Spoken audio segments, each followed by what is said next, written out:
Welcome to the April 18th Farmington Hills Planning Commission meeting.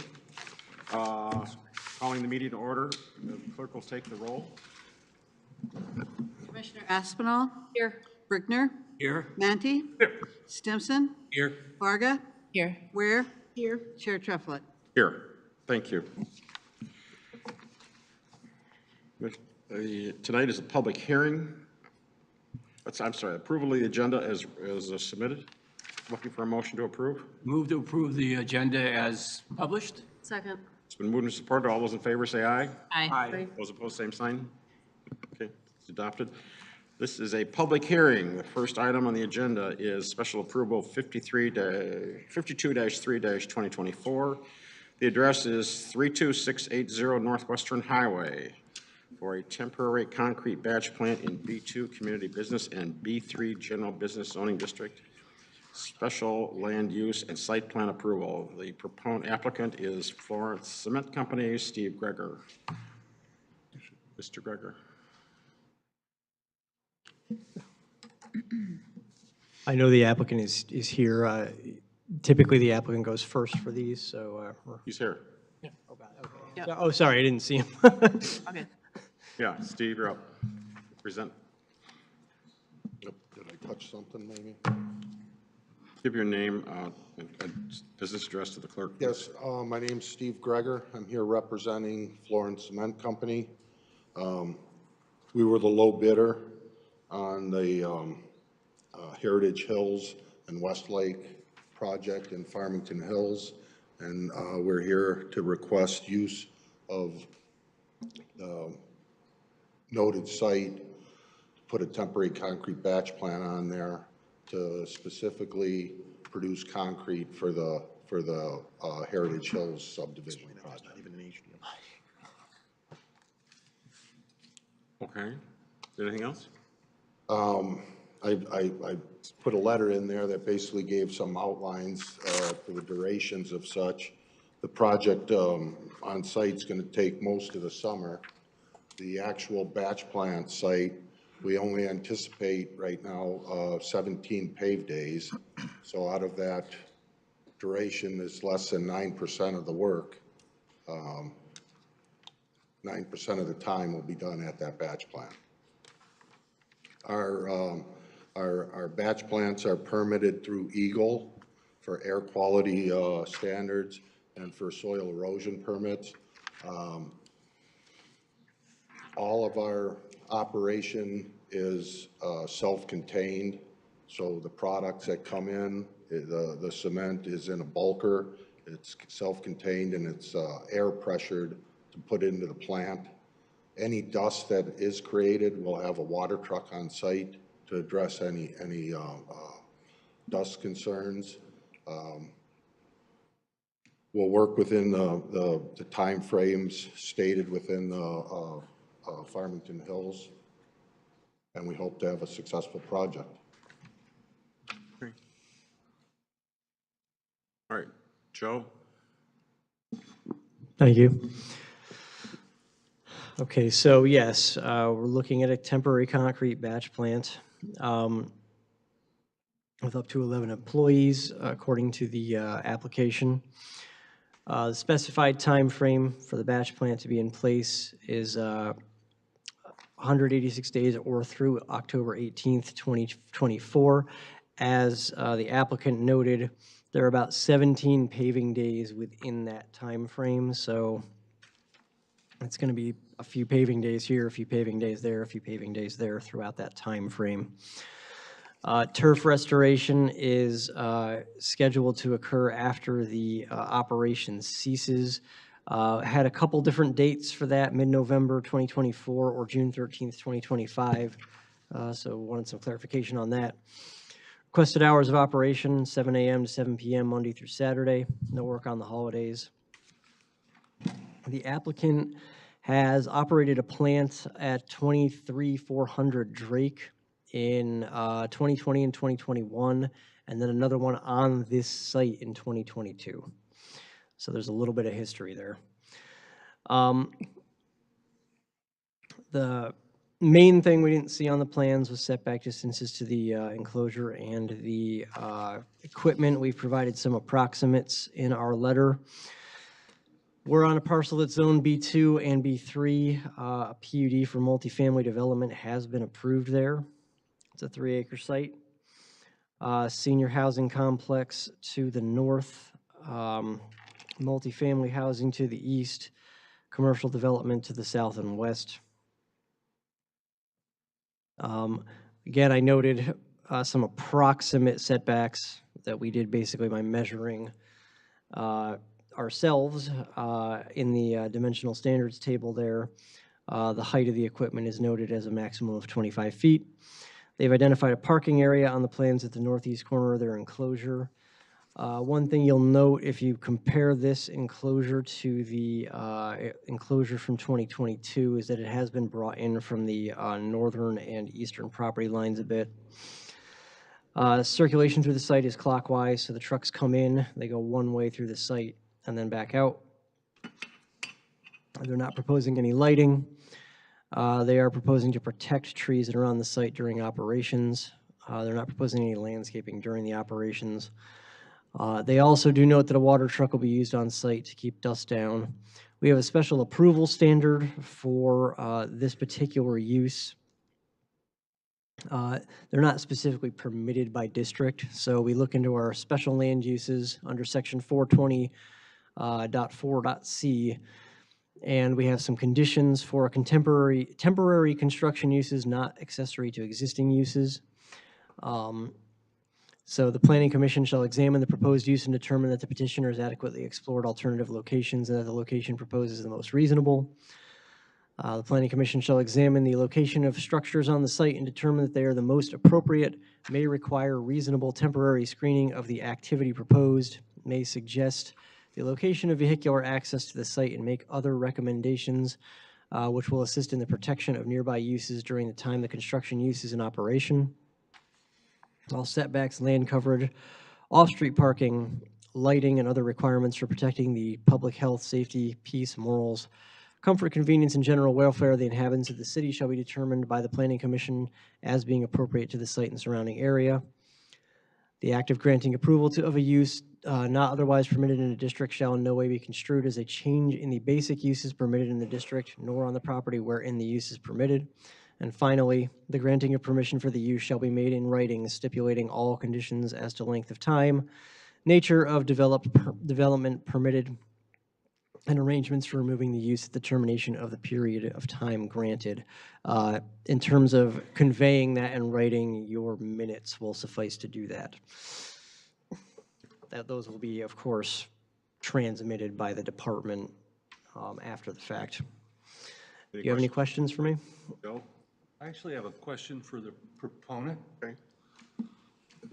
I understand you operated the site on Drake Road, not last year, but 2 years ago and 3 years ago? I believe it was in 20, not 21. But it wasn't last year. No. Yeah, I had the unpleasant experience of driving down Grand River and through a cloud of dust from that plant last year. Yep. So I'm anxious to do more supervision along these lines. Yep. I'll start by saying that without yet hearing from the public, I don't have any issues with this, but I'd like to learn more about the process just a little bit. It says 17 days of paving. Now, when there's 17 days of paving, about how many days does that require the plant to operate? In short, it should operate producing concrete 17 days. That's all? Will there be activity around there? The mix that's specified in this project is this P1 modified. It's a 3 aggregate mix. There's aggregate testing involved. So there'll be trucks coming in probably the day or two beforehand to get the piles so we can then do the aggregate testing. But the actual production of concrete should only be 17 days barring any catastrophes, yes. And would any other activity other than the production of the concrete lead to a dust cloud if it was not properly watered down? Our operation, in all honesty, we're gonna strip the site. Yeah. We're gonna spread gravel on it. In a high wind, dry situation, we better be prepared to know that it's coming. We're supposed to be good stewards. The last time I was here, you commented that the plant over at Drake, you didn't even know it was there. Right. Okay, that's But I when- found out last year it was That's there. when we were there. That's I when know. Florence met. I know. Now, I can't speak for anybody else, but I'm very comfortable to tell you that when the Department of Engineering calls us, we address their concerns. Yes. And we will continue to do that. Okay, so 17 days of paving is 17 days of operating to make concrete. Yes. It's not 34 or something like No. that. Thank you very much. Barry? This is a simple question that we're supposed to be asking you. All the cement is going to be used in Farmington Hills. The concrete, I'm sorry, all the concrete is going to be used. Specifically for Heritage Hills project, yes. And it's over between 13 and 14 in Orchard Lake and, no, it's between Farmington and Drake, I think. It's south of 14, just to, the east of Drake.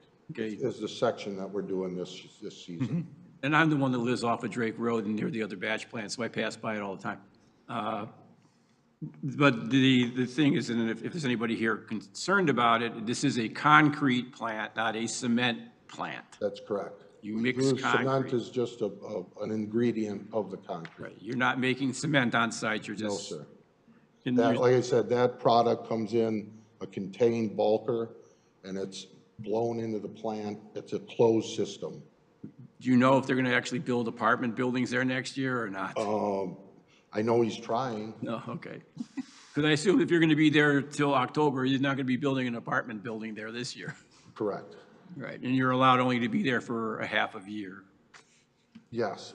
To clarify the question about the restoration, the project itself has a June 2025, but it's our intention for this site by November 15th to have the plant out of there, this restored, and its restoration done. That's where the November 15th comes into play. Okay, thanks. Thank you. Yes. This question is for staff, and Barry hit one of the main parts that I have, which is, this site is for an apartment building to be built that has already been approved. Right. Why are we entertaining them to not be building the apartment building that we need? Because our city has stated we have a housing crisis, and instead letting a whole year be wasted for concrete or cement to be built. No offense, but Just want to- why is this an okay thing? I'll try it. Schultz, go So, ahead. simple answer, we approve a development, we don't do the developments, and they're not obligated to build that development anytime before its approval expires, so. They generally have 3 years from the time of Yeah, approval to so execute a site plan. there's no minimum time by which they have to start that unless the plan expires. But he just said they have 3 years to build. But There's no punishment for that, except your site plan expires and you never get to build what the Oh. planning commission approved, so. understood, thank you. So if they have 3 years to build, how far are they along in their 3 years? Not very. I think site plan came earlier this year, so we're only a few months in. Right. Okay, so I just want to put on record, we need a better plan. A plan that makes sure that when we are approving these things, that the city is getting what we need, which is if we're agreeing for housing to be built in a spot, that the housing is being built. If they say they're bringing us a shopping center, we're getting the shopping center. You want to Thank tackle you. that, Mr. Schultz?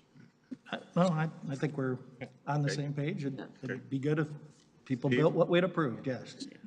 Is this the third or fourth year that this has been at this site?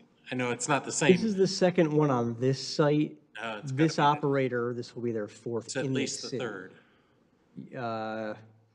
If he was here in He 2022. was at Drake, he was here at 2022 and he was at Drake in Which like would 20 mean and 21. 2022, it was there last year as well. So this would be at least the third. Right, Was it was there this in- the operator last year? Different operator. Different operator last year. Yeah, different operator last year. Yeah. Yep.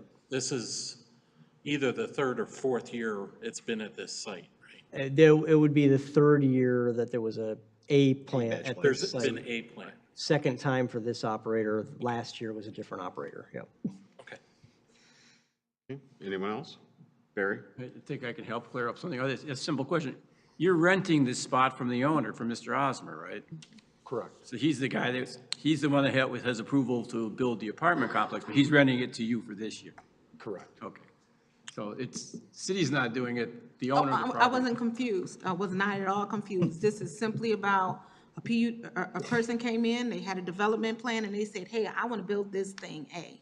We say yes. They tell us it's going to take 2 years. We expect in 2 years to have that thing A, because we think it's good for the city. No And, hold- and don't hold your it breath. doesn't have anything to do with he's doing, but it does have to do with how we manage our approvals and making sure we get what comes before us. Anything else? No, sir, thank you. Okay. Anyone else? Okay. You want to have a seat? This is a public hearing. Anyone here? Yes, go ahead. Because with all due respect, Florence Cement Company, that's who I represent. We pride ourselves on being able to come back to a community. There is a brand X that I don't want to get, there's 2 sites and there's 2 different Operators. contractors. We were at this site one time back in 2022, now we're going back. The other site was Drake. Just for clarification, with all due respect. Thank you. Okay, this is a public hearing. I'll open the public hearing. We do have a letter from a resident, which will enter to the record, Mr. Andrew Fu, F-U, and that'll go into the official record. Anybody that wishes to speak to this item, please come up to the podium, give your name and street to the clerk, and you have 3 minutes if you wish to speak. If you're a member of a homeowners association or an officer, you have 5 minutes. Does there anybody wish to speak to this item? Okay, seeing no one, I'll close the public hearing. Back to the commission. Mr. Manti. Yes, I feel I owe it to the commission. During the capital improvement plan process, I made an issue about the use of the Drake site. I will just say that it was based on census tract information. Census tracts are of different sizes. They are small when they're densely populated, and they are much bigger when they're not densely populated. The issue I had with that site is that, having used it many years in a row, it was next to the census tract that had the densest population in Farmington Hills at about 16,000 people per square mile, okay? Now, this location is well within a much larger census tract, and the population density is only 1,240 people per square mile. We do have to accommodate, if we want our roads fixed, we have to accommodate these types of development, and I'm happy to see this in a low-density area when it comes to residences, as opposed to the other site that I do have an ongoing issue with. Okay. Steve? I'll make a motion. Sure. You want to bring the motion? Yeah. Yeah. You want me to bring the motion? No, I just, Oh, go ahead. okay, thanks. I move that special approval plan 52-3-2024 dated March 20th, 2024, submitted by Florence Cement Company, Steve Greger, be approved subject to all applicable provisions of the zoning chapter for the following reasons. 1, the use would not be injurious to the district and environs. 2, the effects of the use would not be contrary to the spirit and intent of the zoning chapter. 3, the use would be compatible with existing uses in the area. 4, the use will not interfere with orderly development of the area. And 5, the use will not be detrimental to the safety or convenience of vehicular or pedestrian traffic. Is there support? Support. Mr. Bricker, supported. All those in favor of the motion signify by saying aye. Aye. Opposed, same sign. Motion passes. Go make roads. Thank you.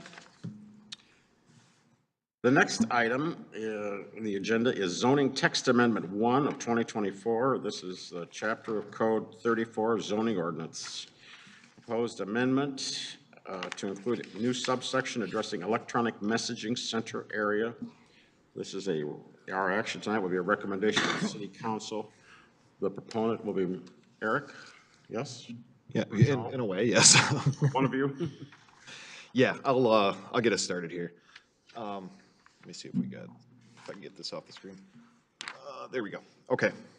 So obviously last month we kind of started this discussion about the electronic display area of signs, and kind of got you some information here in the form of this memo that kind of takes you through what they are, where we have them, kind of what the concerns with them are, just kind of taking you through that progression. And then also in some of the latter sections, I kind of went right at kind of addressing some of the concerns that I heard from the Planning Commission in that first go-around. For example, the non-conforming aspect of things, and some other more specific considerations. So basically, at that time, we had brought forward a little bit broader, look at what we might do with this amendment, where we were kind of looking to bring down also the size of static signs within these districts as well. But we quickly kind of started getting into a conversation that had a lot to do with height, area of signs in general. And, the idea was maybe we save that for a more comprehensive look at the sign ordinance in the future. But, we kind of take on this electronic display area issue, kind of itself, before we start delving into other areas of the sign ordinance. Because really, as you can see reading through this memo, there's a lot of, considerations just with respect to how much, area you're allowing to be this type of display. So included a sample of 13 different communities around Southeast Michigan, all of which are located along freeway corridors that have the potential where, somebody would want to put a billboard in because it would be quite visible to passing motorists on an interstate. And you're seeing kind of a wide range of things there. You're seeing communities on one hand that don't even permit them at all. They may be assuming some legal risk in doing so. I would kind of defer to our attorney on that, but all the way up to communities allowing 600 and some odd square feet of all electronic signage. And then there's kind of the in-between where you have communities that allow maybe a certain portion of square footage of the sign to be electronic, and then some that maybe cap it at a percentage rather than a set number of square feet. So I kind of tried to distill, some of that information into some, averages and things like that to just kind of show that this 30 square feet or 30% standard that we're proposing is really pretty well within the context of what we're seeing here. We're not on the extreme side or the really conservative side. It's kind of a moderate position that we're suggesting here. That's somewhere in between. I mean, we're not saying you can't have them. We're not saying that they can be ultra big. We're just kind of trying to bring them down to a more manageable size. So for example, in the ES district where you're allowed 150 square foot sign maximum, if we were to pass this amendment, you would get 30% of that sign and you get about 50 square feet in that case, which would be, quite a bit smaller sign when you're looking at it being all electronic sign area. It's not going to be quite as visually impactful, certainly. Even beyond the size, you have to look at kind of issues with respect to the fact that these are remotely controlled. The brightness can be turned up. It's all kind of the click of a mouse on a computer. What messaging, how fast those messages change, all of those things. Our zoning ordinance has a number of different standards about animation on these signs, how fast they can change messaging, all of those aspects. However, from an enforcement standpoint, they're very hard to control because of this remote kind of off-site nature of how these signs are run. So I did touch on that quite a bit in the memo, that kind of difficulty with enforcement. And then really the two examples that we do have here in town, I think it's noteworthy that both were not actually allowed. We had one come in by way of a variance from the Zoning Board of Appeals, and the other one came in through litigation, actually. So we ended up with two that I have as examples in here, one that's 60 square feet larger and one that's 78 square feet larger than what we would allow today. However, I don't think that really takes away from the fact that a 300 square foot one of these, depending on where it were located, would still be quite visually impactful. If you look in kind of the back part of the memo where I had our in-house GIS expert here kind of run a GIS analysis with some different variables to kind of get the world of what properties this might affect. And as you can see, they're mostly concentrated along freeway corridors. However, that doesn't mean that they're completely without the potential to be a nuisance, potentially to a residential district, maybe not even in our own community, maybe in Novi, for example, if you were looking between 275 and Haggerty Road, or somewhere in that range.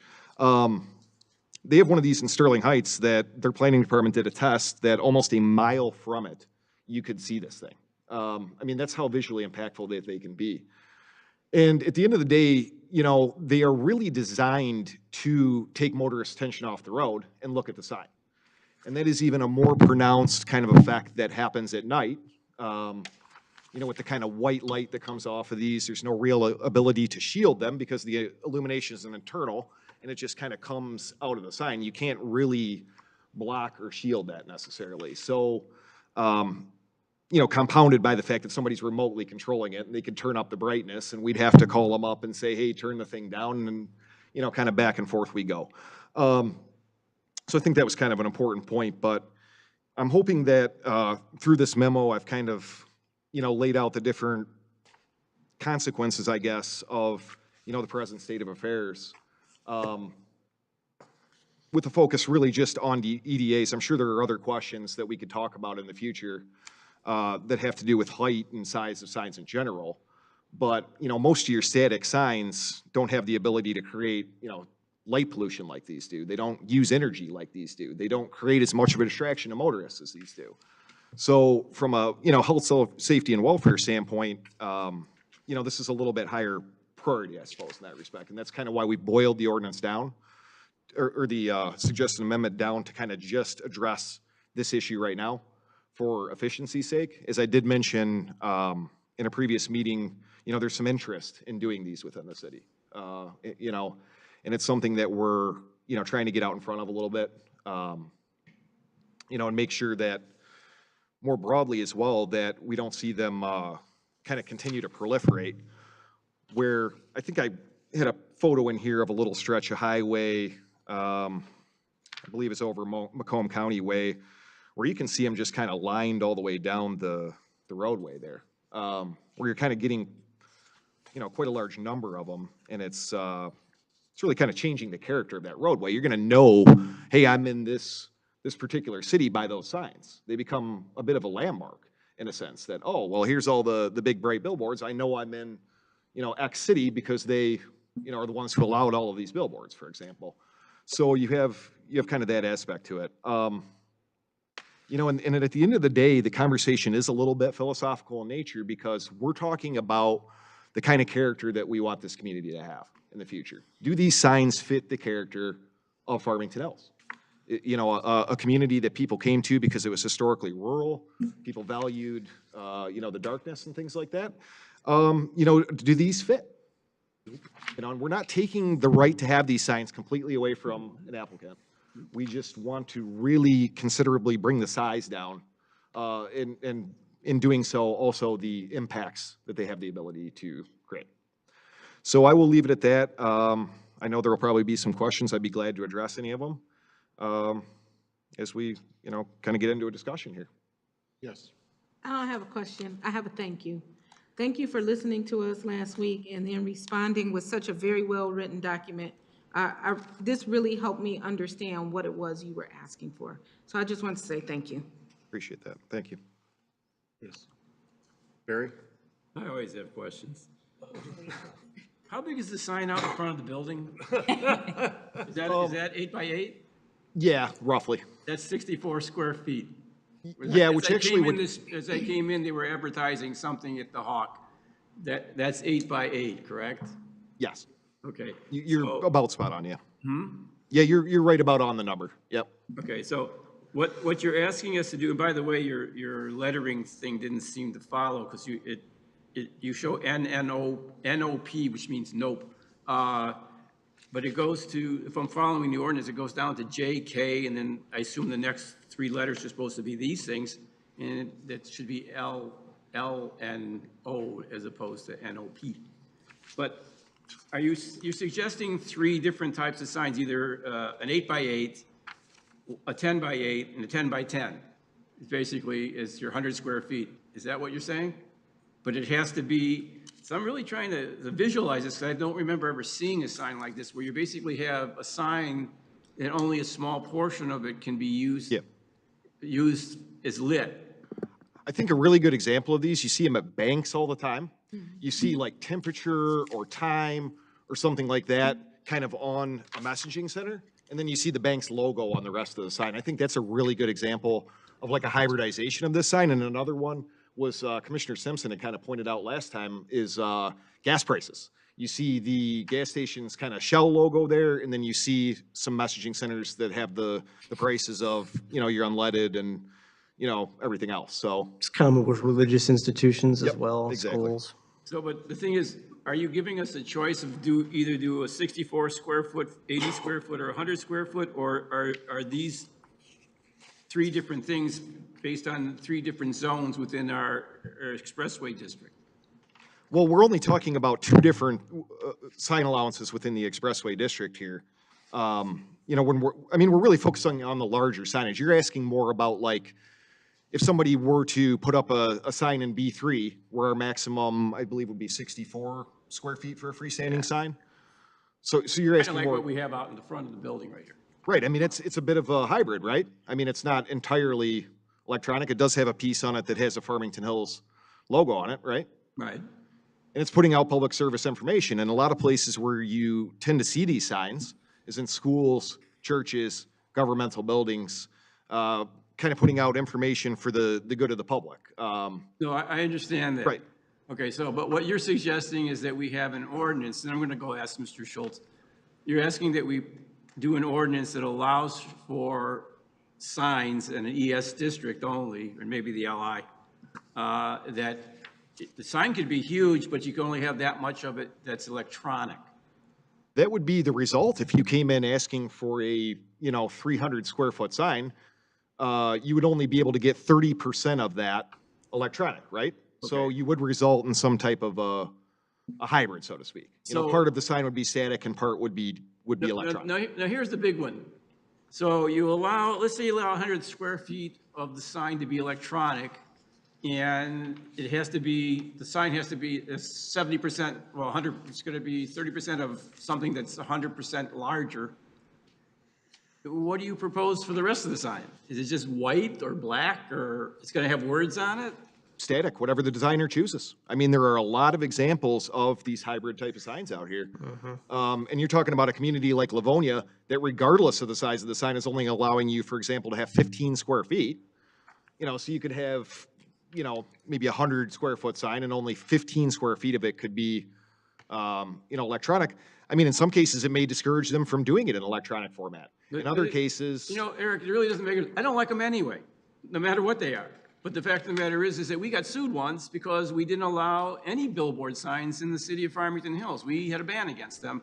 And then we had to do something about it because we didn't allow someone to express their opinions on electronic signs or something like that. So that's my question for our attorney. We have to allow for signs, correct? Sure, yes.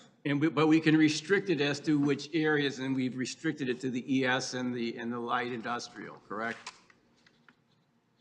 For these extra signs and yes. that's the only places you would get anything approximating a billboard. Well, would but be the in those reason, conditions. You created Well, a freeway district that allows good-sized signs, 300 feet under certain circumstances, and you allowed somewhat smaller signs in your expressway service districts. but the only reason, Expectation, even though we don't say what the words are, right, is that those would be used Yeah, but the only direct reason we information to should, traffic. we actually had a ban on those billboard signs in our city, and the only reason we came up with an ordinance is because we got sued. So I guess through the chair, yeah, there was a lawsuit when you wrote the current version of the ordinance relating to billboards, even though you don't use that term. Yes. I just don't I mean, personally, I'd rather have no signs again, but I don't think it fits our community standards. But the thing is, if we restrict them, are we going to get sued again? So I'll reiterate, you wrote the ordinance the way it is now while you were in litigation. I think what planning staff is saying is, let's take a piece of that tonight, talking about how much of a sign that you're allowed to have gets to have an electronic display. And they're suggesting you limit that from the current 100% to 30%. So I can't answer your question. Are we going to get sued again? Even if I could, I wouldn't answer it here. But I will say, one of the things we did when we saw this amendment was sort of refer it to the folks who worked on your current ordinance. And I don't know that I have gotten a firm, statement from them that, 30% is great, we're good.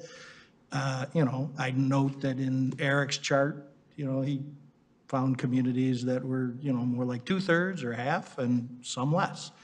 So, I don't have a problem with the planning commission considering this and moving it along on the amount of the electronic display.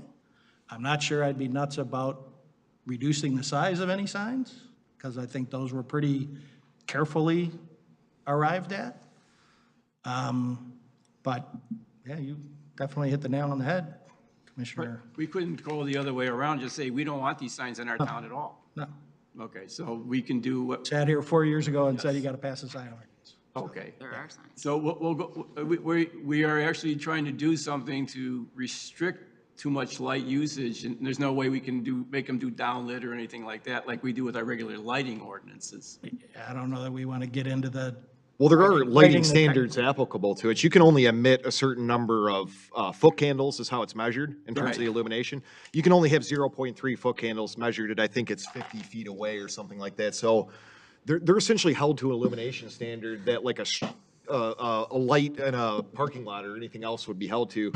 and that all stays. So that's not being, It is supposed to. But that's not before us right now. that's also not part of the notice. Yes, correct. Geez, you're not having any fun here, are you? But then again, I Alright. mean, it's 0.3 foot candles to start, and then they turn it up remotely, and it's 20, the next day. We don't really know, it's not static. It's ever changing. It can be controlled by a If computer. someone was patrolling this and watching that and watching them crank it up, we can give them a ticket every time they do it, correct? And eventually, if there's a violation, then it gets dealt with. A violation on a regular basis, it gets dealt with eventually, sure. Okay. I'm just looking for things in the. Understood? All right, thank you. Any other questions or comments? Yes, I just want to be clear on what we're voting on. Okay?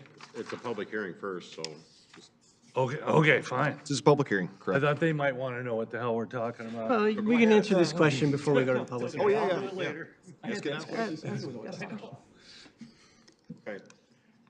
Is there anyone here of the public that wishes to speak to this subject? Item number 2 tonight? Okay, seeing none, I'll close the public hearing.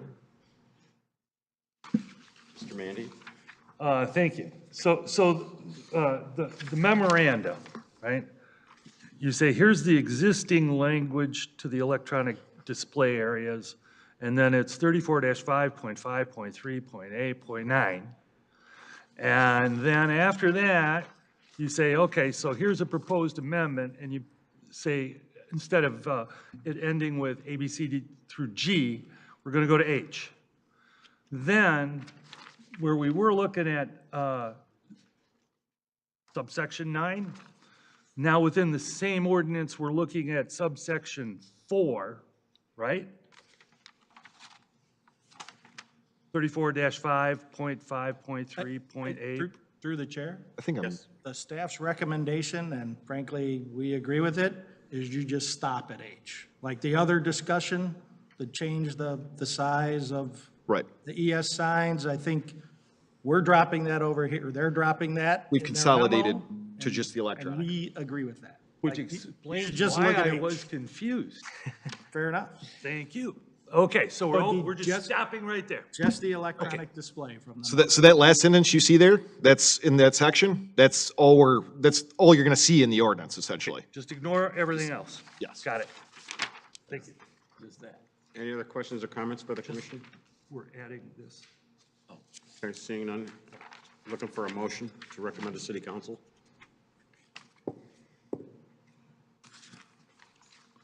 Steve, Okay.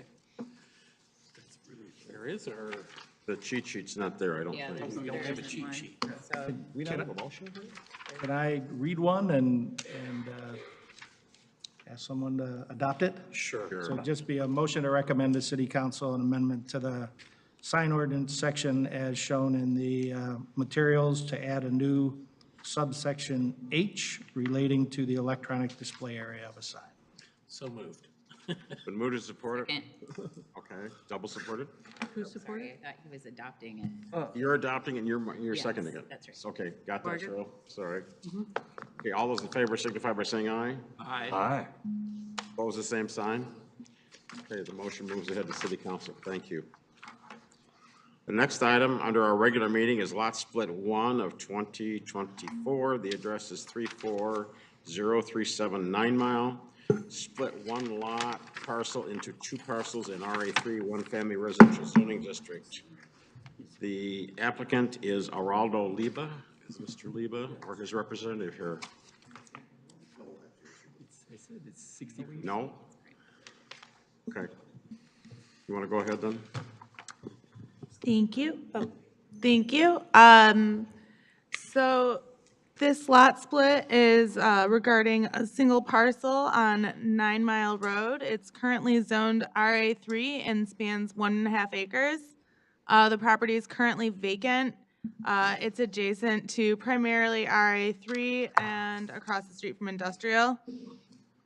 The proposed split will result in two parcels, one of which has an 80-foot frontage and one of which has an 100-foot frontage. Parcel B with the 100-foot frontage also has more extensive depth and is a flag-shaped lot. The site has frontage on West 9 Mile, and the proposed lots meet all of the minimum requirements for lot size, lot width, and depth width ratio. Looking at the lot split review standards, the parcels do meet all of the standards of the zoning ordinance with respect to width and depth. It should be noted that the split will create a rear-to-side relationship between the parcel to the south and both parcels, both proposed parcels A and B. In addition, it will create a rear-to-side relationship between parcel A and the 4 adjacent parcels to the west. This is similar to the arrangements of lots 1 block west along West 9 Mile Road between Cass and Gill Road. And the primary difference in configuration between the proposed lots and other lots in the area is the creation of the flag shape of parcel B. The Planning Commission should consider the following. Although parcel B is flag shaped, the majority of the lot has frontage on West 9 Mile Road. Parcel B is deeper than other lots in the neighborhood, but that depth is comparable with those lots that also have 9 Mile frontage. The proposed split will result in lot widths for both parcels that are more consistent with surrounding lots. Parcel A is more similar to the neighborhood lots on Cass and Gill, whereas parcel B is more similar to surrounding lots on West 9 Mile or with West 9 Mile frontage. There will not be any front to rear yard relationships created as a part of this proposed split. We do recommend the additional delineation of any wetlands prior to issuance of building permits for the site, as it is recognized on the Eagle Wetlands map of having potential hydric soils. And I suppose the final note is similar to others that I've mentioned. Parcel B is deeper than other lots in the neighborhood, but that depth is comparable with lots that also have frontage on West 9 Mile. And the lot split will create more consistent lot widths, and the split will create a flag-shaped lot for Lot B, but with sufficient frontage, and that meets the width to depth ratio required under the Land Division Act. And I'd be happy to answer any questions. Any questions? No questions? Okay. Mr. Brickner. You're not, I mean, I got the impression it was being treated like a flag lot. I mean, it's too big to be a flag lot, isn't it? It's got enough frontage on both splits, so it's fine. That's correct. It meets the required lot to width to depth ratio. It's just the rest of the lots in the area are generally rectangular shaped. Don't know why they want to do it that way, but I guess that's their prerogative as long as they meet ordinance. We can ask, if they're up here, we can always ask why they're doing it that way. Thank you. Okay. Your sign fell down. Any other questions or comments? Okay, if not, I'm looking for a motion. Oh, there's nobody here. Okay. I move that final lot split one. John, What? Yes? the applicant here? Yeah. Oh. No, yeah, there wasn't. He wasn't here. Yeah. Sorry. I asked earlier. Are we okay? Yes. Okay. Mr. Lieb is not here, correct? Is that correct? Okay, I don't see anybody. All right. I asked. Go ahead. I move that final lot split 1/2024 submitted by Araldo Leba be approved because it appears to meet the applicable provisions of Chapter 34 zoning and Chapter 27 subdivision of land of the city code, and will result in land parcels generally compatible with surrounding parcels in the vicinity, and that the city assessor be so notified. Been moved and supported. Kristen, support? All those in favor signify by saying aye. Aye. Opposed, same sign. Okay, the lot split's approved. Thank you. Next item on the agenda, rezoning request, ZR 3-3-2024, the west side of Middlebelt, just north of Astor. Rezone one parcel from P1 vehicular to RA4 one-family residential district. This is request action is to set it for public hearing. The applicant is Renee Japaya. Mr. Japaya here. Is that, did I pronounce that correctly? Yeah, Japaya. Okay. You want to step up and tell us what you want to do? Okay. Tag team. Good.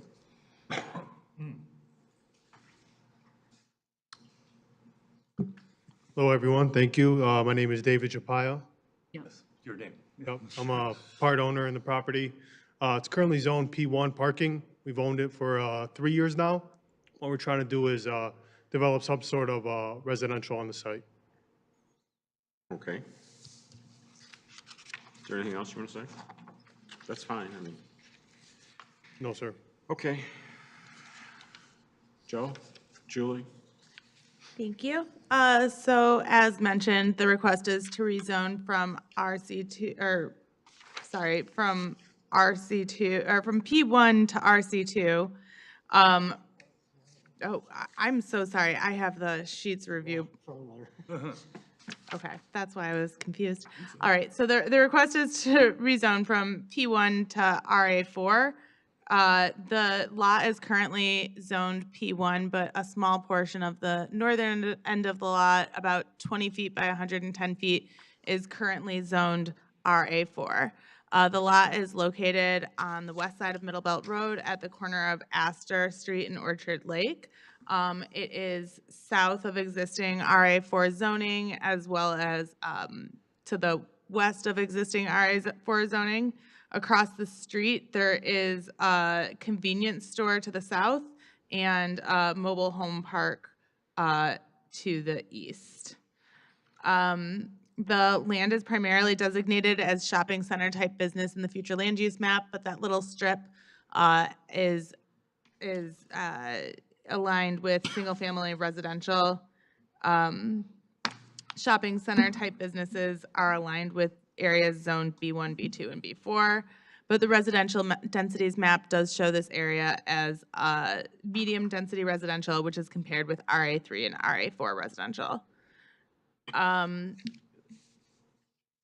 Primarily, the lot is currently P1, and the request of RA4 zoning would be to permit a residential use, or the applicant listed a duplex in the application, and a duplex may be constructed in the RA4 district under the major road frontage option outlined in the ordinance. Perfect. And with that, we can go through the review considerations as a part of further discussions when a public hearing is set. And I'd be happy to answer any questions regarding the application. Any questions? Okay, hearing none. Mr. Bricker.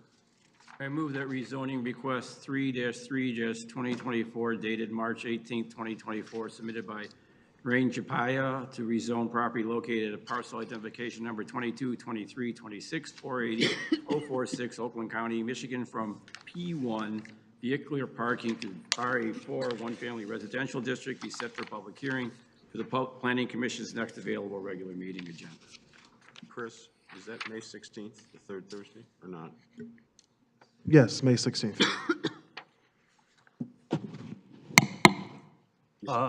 I can't support this motion. I'm basically making a protest vote. The reason for my protest is that I don't believe we need to increase the residential density in an area that is a hotbed of pedestrian accidents with automobiles. There, according to the information that was provided to us for the master plan, there have been 11 accidents between Grand River and 10 Mile, I believe, between Grand River and 10 Mile in a 4-year span. I've gone there, and the reason for that, in my opinion, is the fact that a road with one lane going north and one lane going south and houses up close to it, the speed limit is for some reason 45 miles an hour there. And in protest to that speed limit, I'll be voting no on this. However, I will say that I think a duplex across the street from the mobile home development is a very appropriate thing to do. Who supported the motion? No one supported the motion yet. I'll second it. I sure didn't. I understand. I will support it. Okay, it's moved and supported. Noting your comments. Yes, Barry?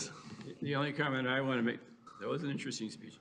The only comment I want to make is to me, the only reason they have a P1 parking there is we saw that the last meeting, looks more like a buffer from the B1 to the RA4 across, that surrounds this P1 thing, and the B1 was across the street, and you can't figure out why they would even zone it for parking unless it was used as a buffer at one time. No one knows why, right? Because they never used it as a parking lot, that's for darn sure. No, it looks like it. I drove by the other day. It looked like it's been used for parking at some point. Never been used for parking? Okay. I think the original owner just switched it that way just because it's cheaper. Okay, thank you.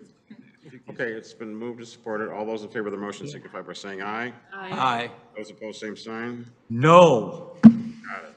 Okay, the motion still passes. Set for public hearing. Come back next month. Okay.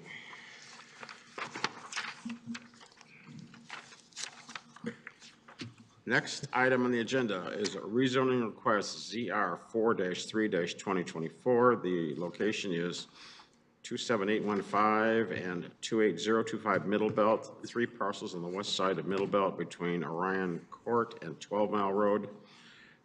This is to rezone 3 parcels from RC multiple residential to B3 general business. This is set for public hearing.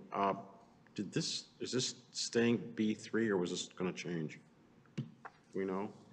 Was the, I'm sorry? I heard, I thought it was good. The request is still for B3. Still Yeah. B3? Okay, all right. I think they changed it. Okay, this is up to you guys. Thank you. So the subject property includes 3 parcels that are currently zoned RC2.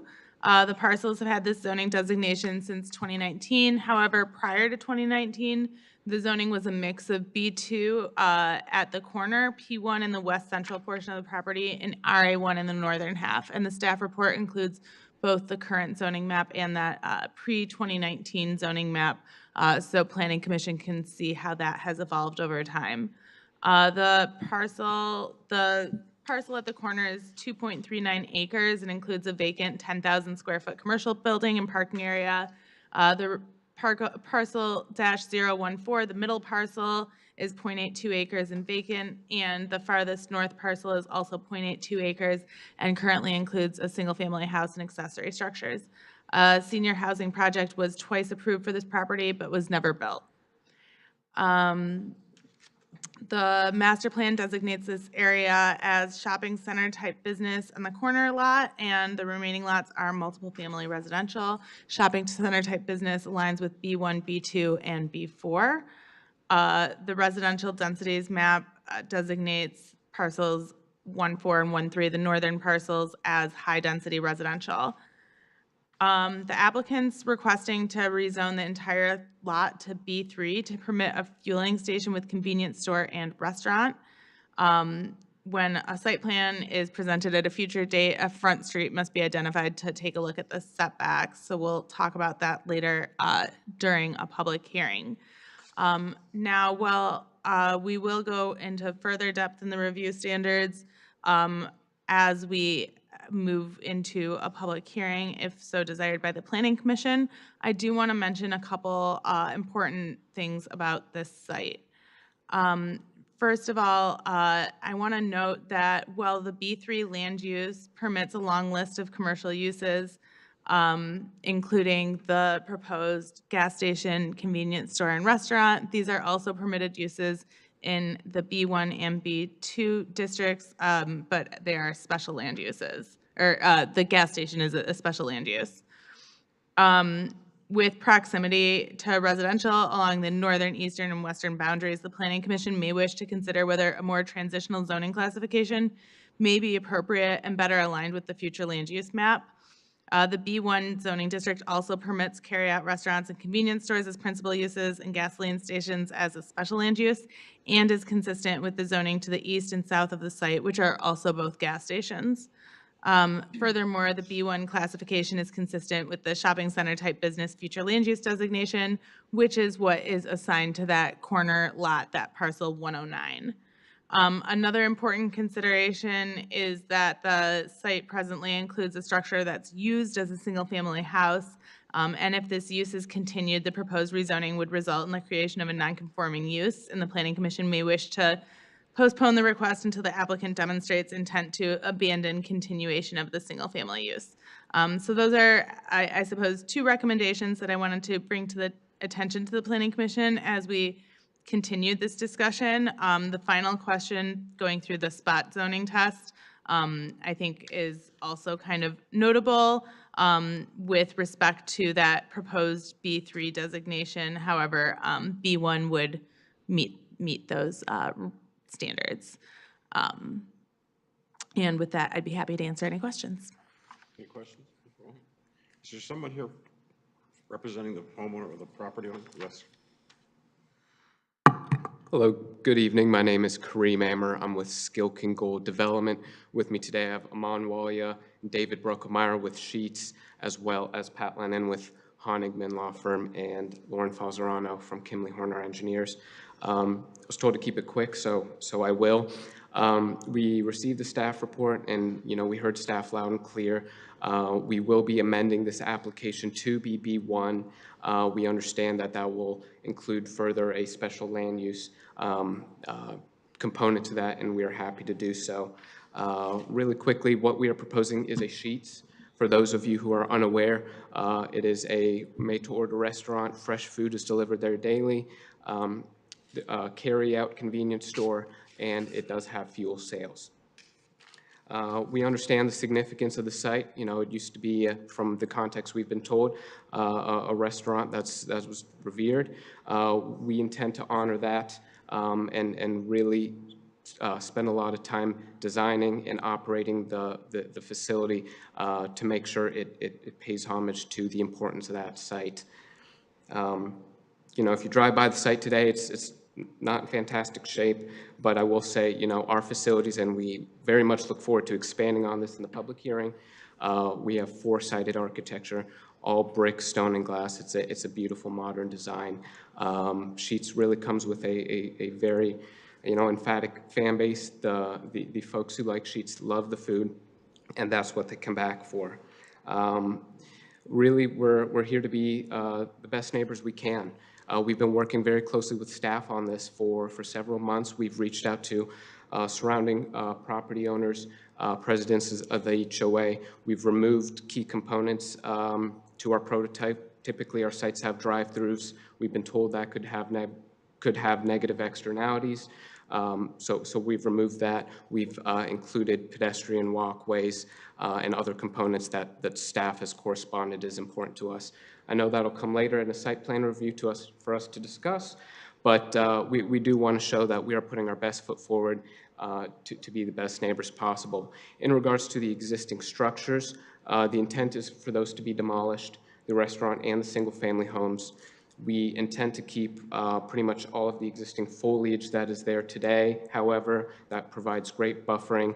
We not only intend to keep that, we intend to enhance that with mounding and walls and additional landscaping.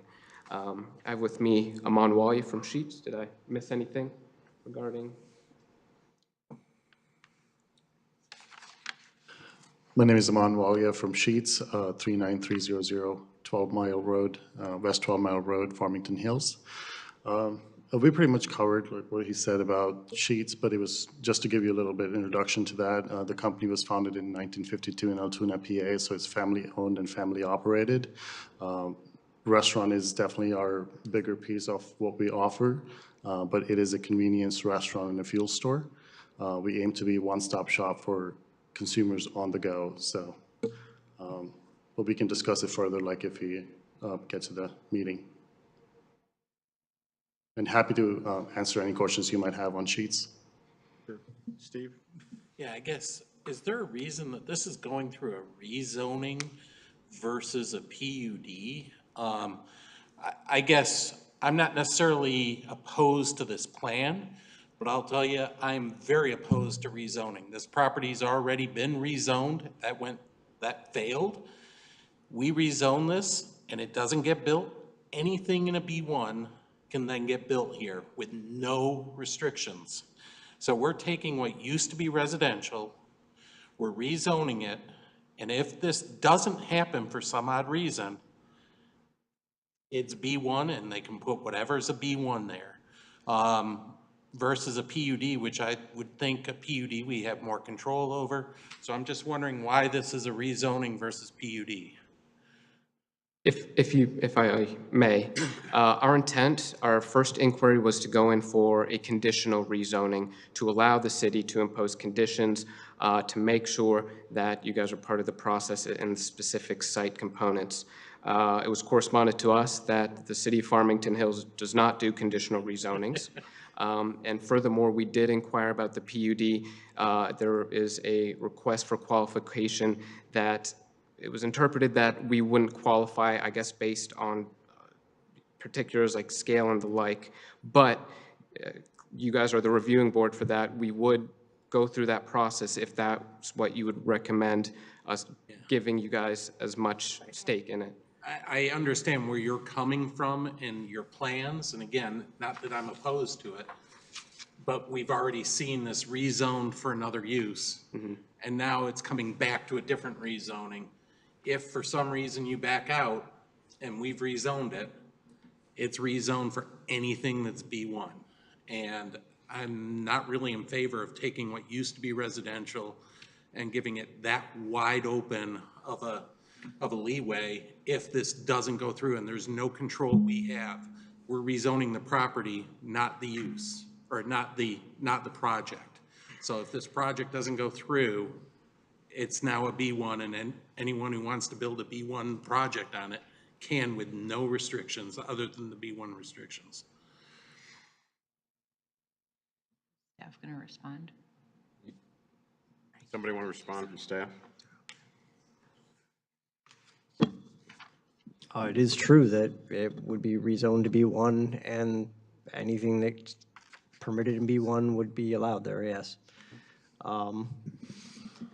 And I don't know if you want me to elaborate any more, but yes, it is, I'm confirming that what you're saying is correct. Right. I'm just wondering why it wasn't a PUD. To me, this is a perfect PUD example.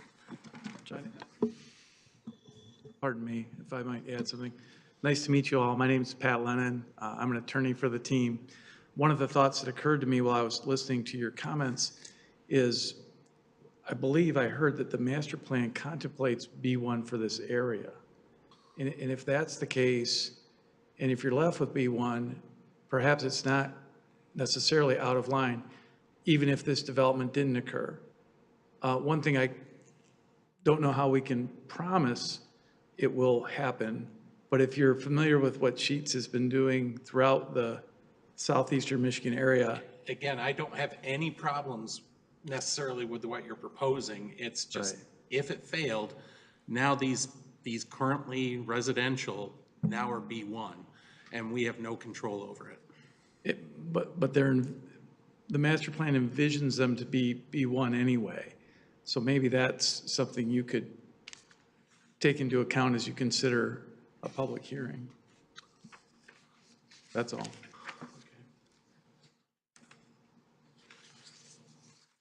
Is it okay if I fill the void, Chair? Sure. Okay. The problem for me right now is that it seems as though they're asking for B1 instead of B3.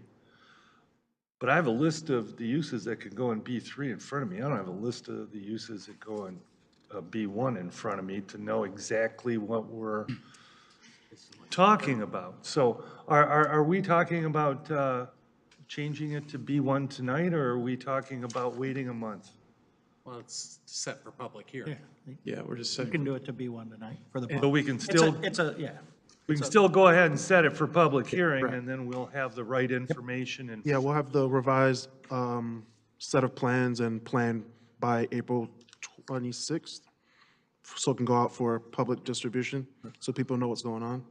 So Well, once he you guys, he doesn't need plans, does he, for a land use? just a revised proposal. A revised proposal. I'm not saying that they're going to B3, but say that you're going to go to B1, Yeah, so everyone's clear.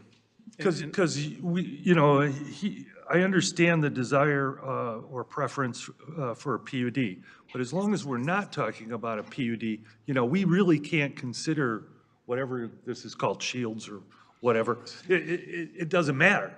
We have to look at all the possible B1 uses, and we have to have that list in front of us. Well, and we want to be transparent about why we're here, why we're Sure. rezoning, why, you know, the team has come to town.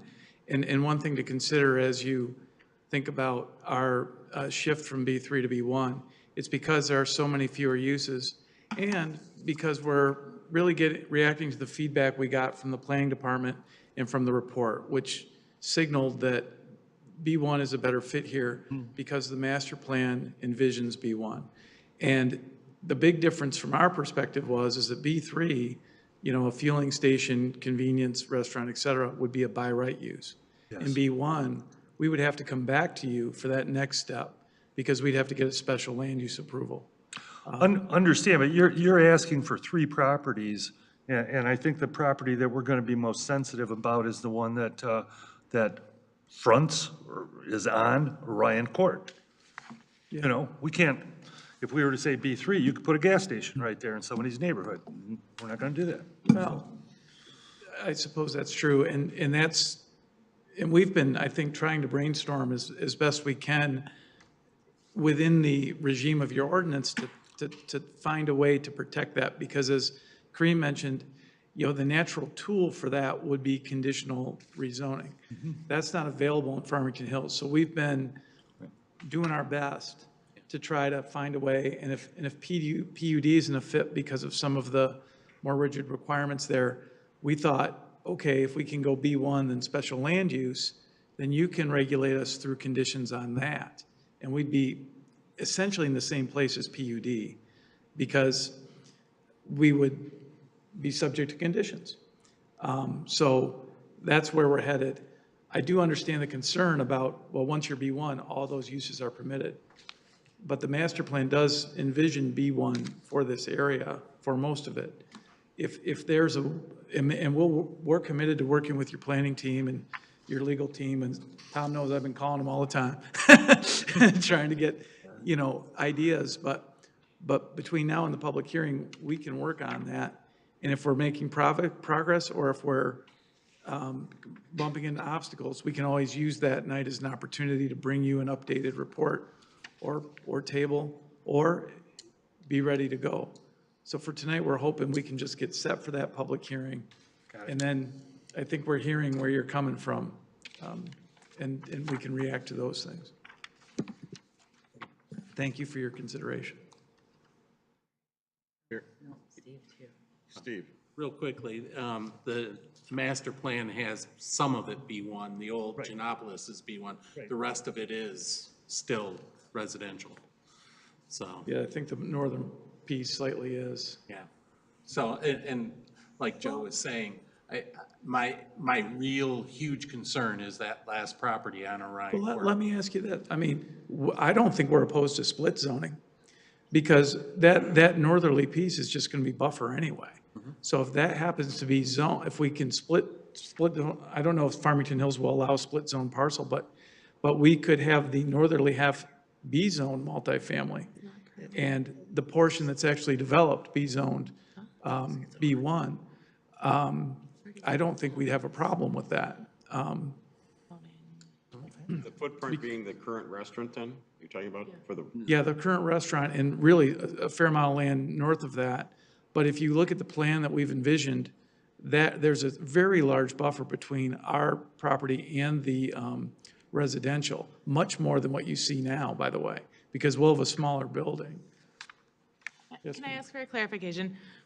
When you mentioned split zoning, I suppose there's already 3 parcels, so there wouldn't be a need for a split zone, just you would want to maintain the zoning Yeah, on I guess the it's a split northernmost zone now, parcel. right? Yeah, so, and we'd have to obviously talk to the team. I can't make those decisions, but between now and the public hearing, we can look at it, and if we leave the northerly portion, see where the trees are up there? That could be multifamily.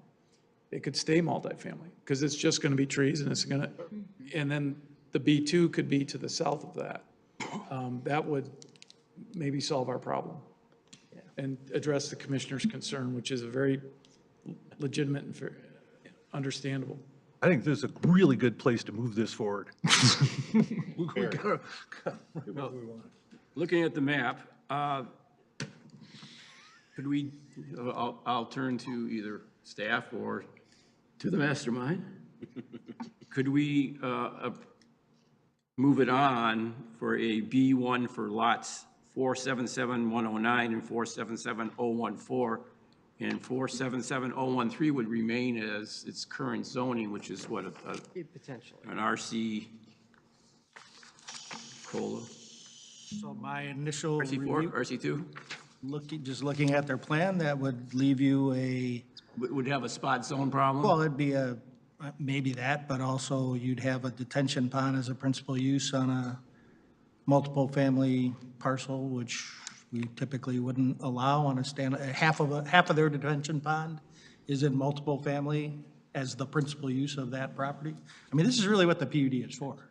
If you're gonna kind of, split zone a piece of property and move around uses and, allows, that's what the PUD is for. You can, if you end up wanting to leave it multiple family, it's okay to still set it for a public hearing at next month's meeting, and you can make your decision, and we can talk more about leaving it, but, it's got part of the development on it.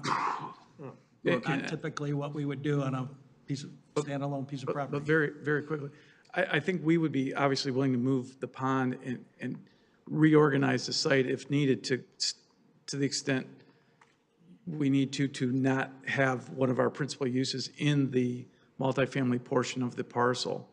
So We would then obviously we have have a to, developable RM3 piece of property, so it would be undevelopable, yeah, that's how it would. how would it be undevelopable? The RM3 portion? Yeah. Well, there wouldn't be access, there wouldn't be, I mean, our intention is not to develop it. We're just trying to, Which is what a PUD plan would. well, but I don't know that we qualify for a PUD. That's one of the challenges. Because if we did, I think we'd be in that. It's up to the commission, I guess. Well, I mean, fair enough. You know, all the folks I think are here to determine between staff and the commission members. Tom, you know, would this be a site that would qualify? Our interpretation was it was not. Due to the, I guess through the chair, I don't want to. Go ahead. Back and forth.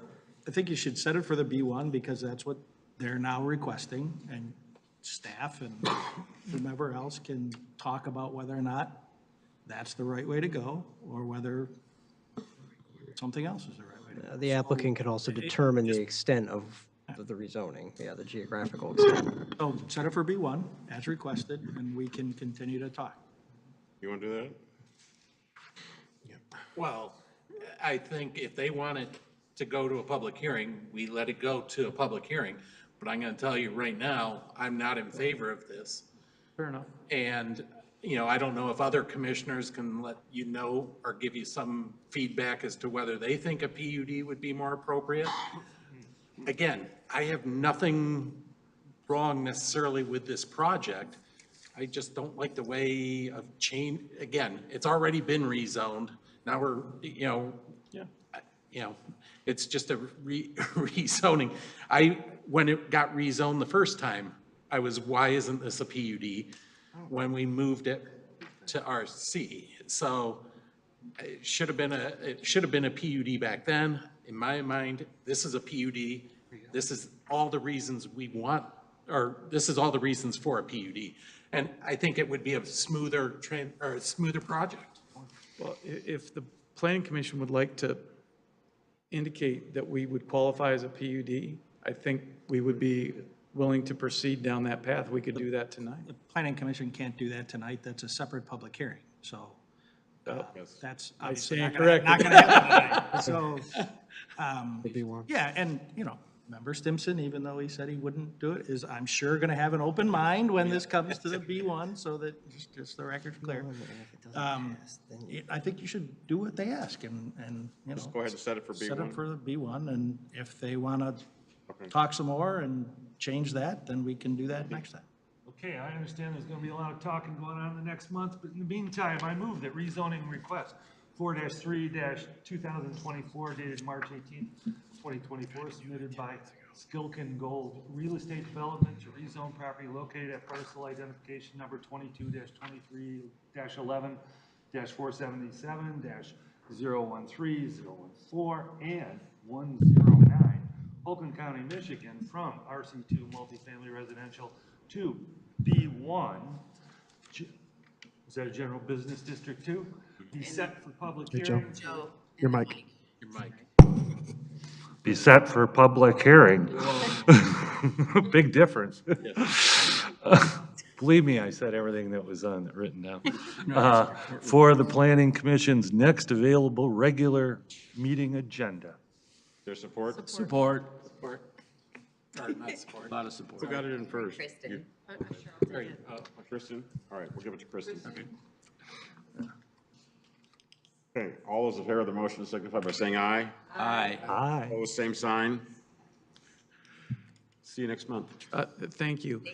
If between now and next month, we are interested in shifting from a public hearing to a PUD qualification question, is that something that we would be able to do at that meeting, or would we? Did they get on the agenda as a PUD qualification by then? I mean, when would we? Do it that quick. Because what I'm envisioning occurring, due to some of the feedback we've heard, is a little more discussion with staff about the PUD option, and we might be interested in asking that question at the next meeting as opposed to holding the public hearing that you just approved. I'd work with staff and see what you can come up with. Mr. Schultz, do you have a thought? Not immediately. Okay. So, yeah, we're happy to talk further, yes. Okay. We can't convert it to a PUD. He can make an application for a PUD. Yeah. Exactly. Correct, we would have to amend our Yeah, application. well, you have to make an application for a PUD. Yeah. Yeah, well, we would, actually, before we apply for the PUD, I think we can ask if we qualify.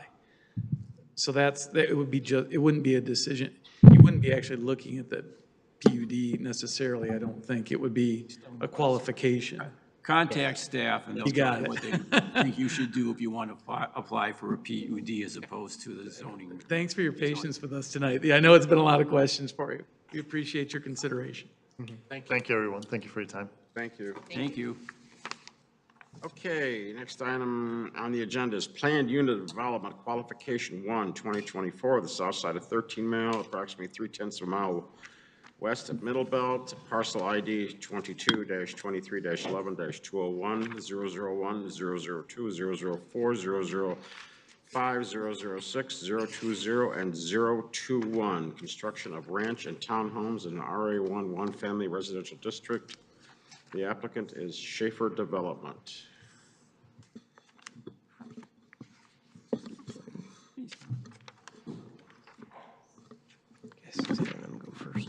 All right, let's try to get this PowerPoint to load first without issues.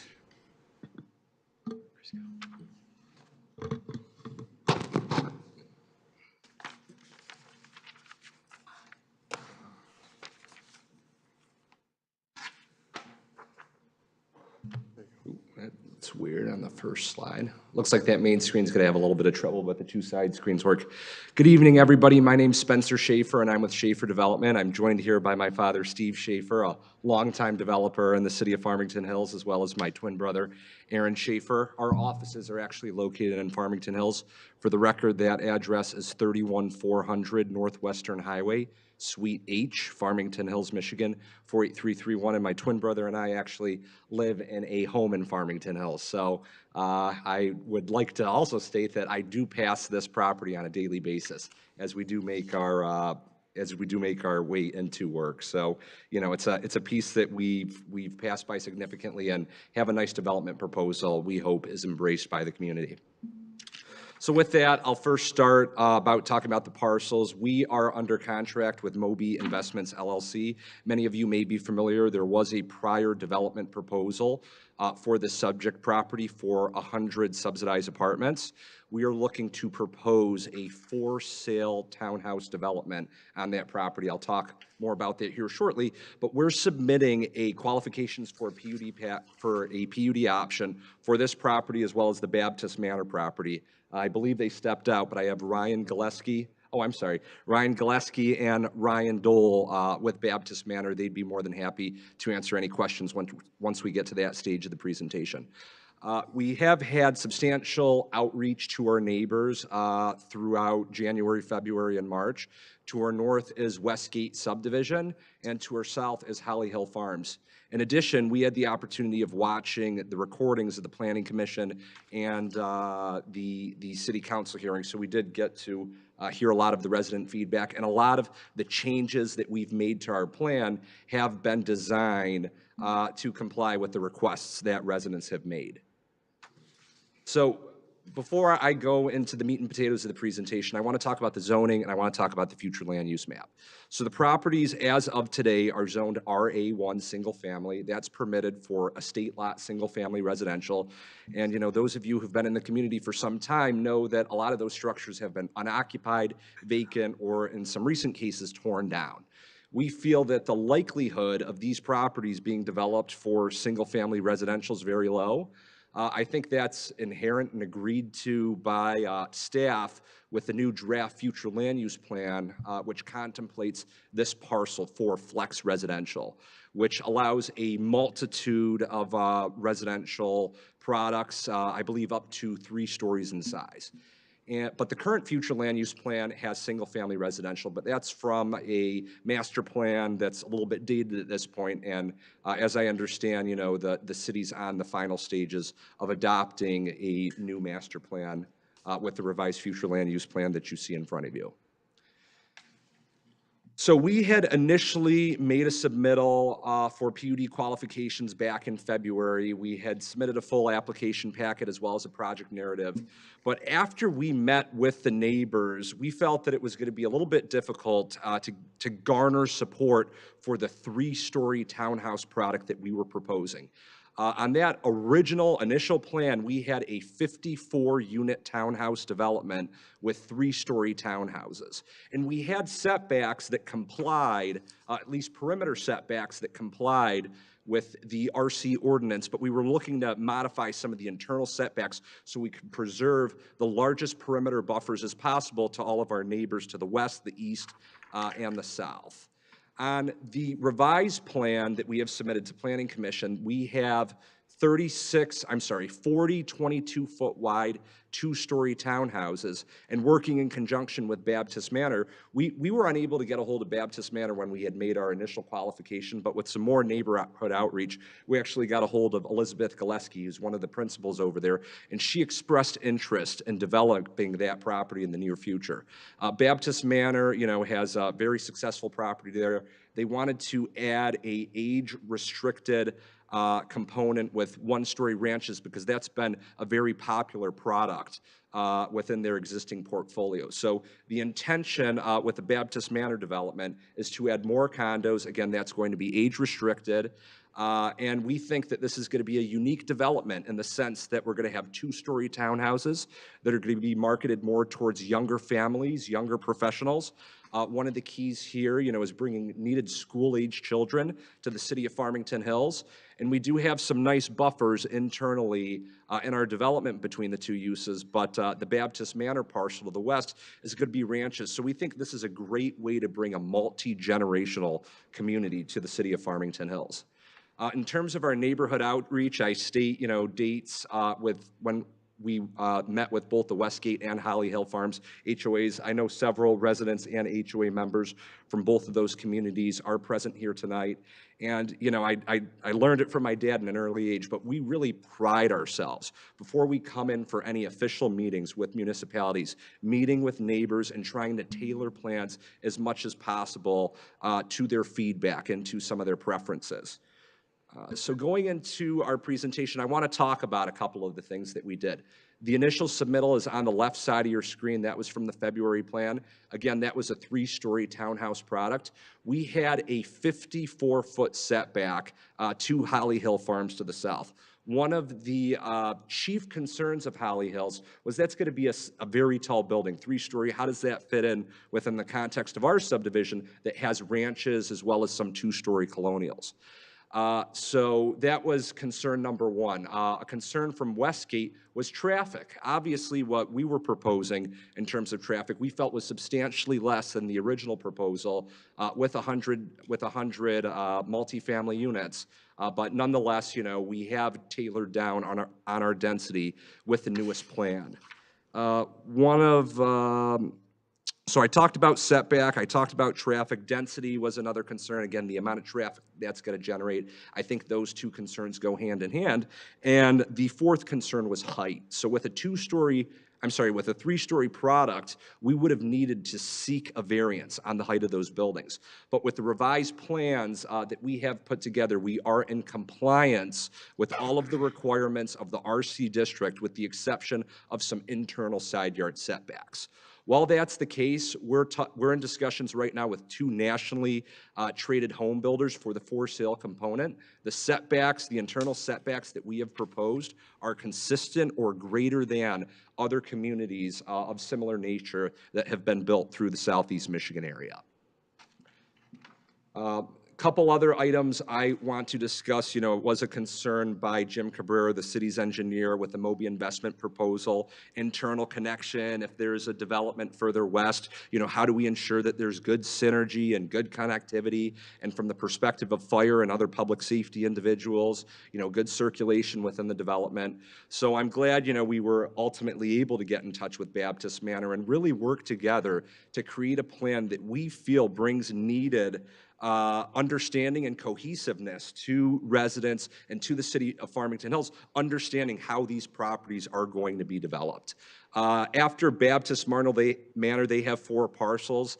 That western property line is to their existing facilities. And further east, there are about another 4 or 5 single-family residents. We had reached out to many of those neighbors. But in looking and designing concept plans with our engineer, there's a substantial change in topography as we go further east, closer to, I'm blanking out on the name of the creek, but I believe it's a tributary to Cove Creek. It's a very large tributary, but again, there's a lot of grading, a lot of topographical changes that we feel is going to make those properties extraordinarily difficult to develop for uses outside of single family. And, it's a 2-pronged issue. 1, you got the existing site characteristics, and 2, you have owners of those properties who haven't expressed a willingness to sell, or if they have expressed a willingness to sell, it's been at a substantial dollar amount that we feel wouldn't even be feasible for the type of development that we're proposing. Another small item I want to mention, there are a couple of minor differences on the townhouse plan from what we had submitted as part of the PUD qualification package. I understand we're not here for site plan review. We're only talking about whether this can qualify for a PUD option, but nonetheless, I'd still like to point them out. You can see better on some of these smaller screens, but there is an optional sunroom extension and deck extension. We had stated that the setback from the townhouses to Holly Hill Farms would be 70 feet. With the addition of those options, again, they're options, we don't know that all homeowners would ultimately build those options. It's a 3 feet difference, so we have a 67-foot setback.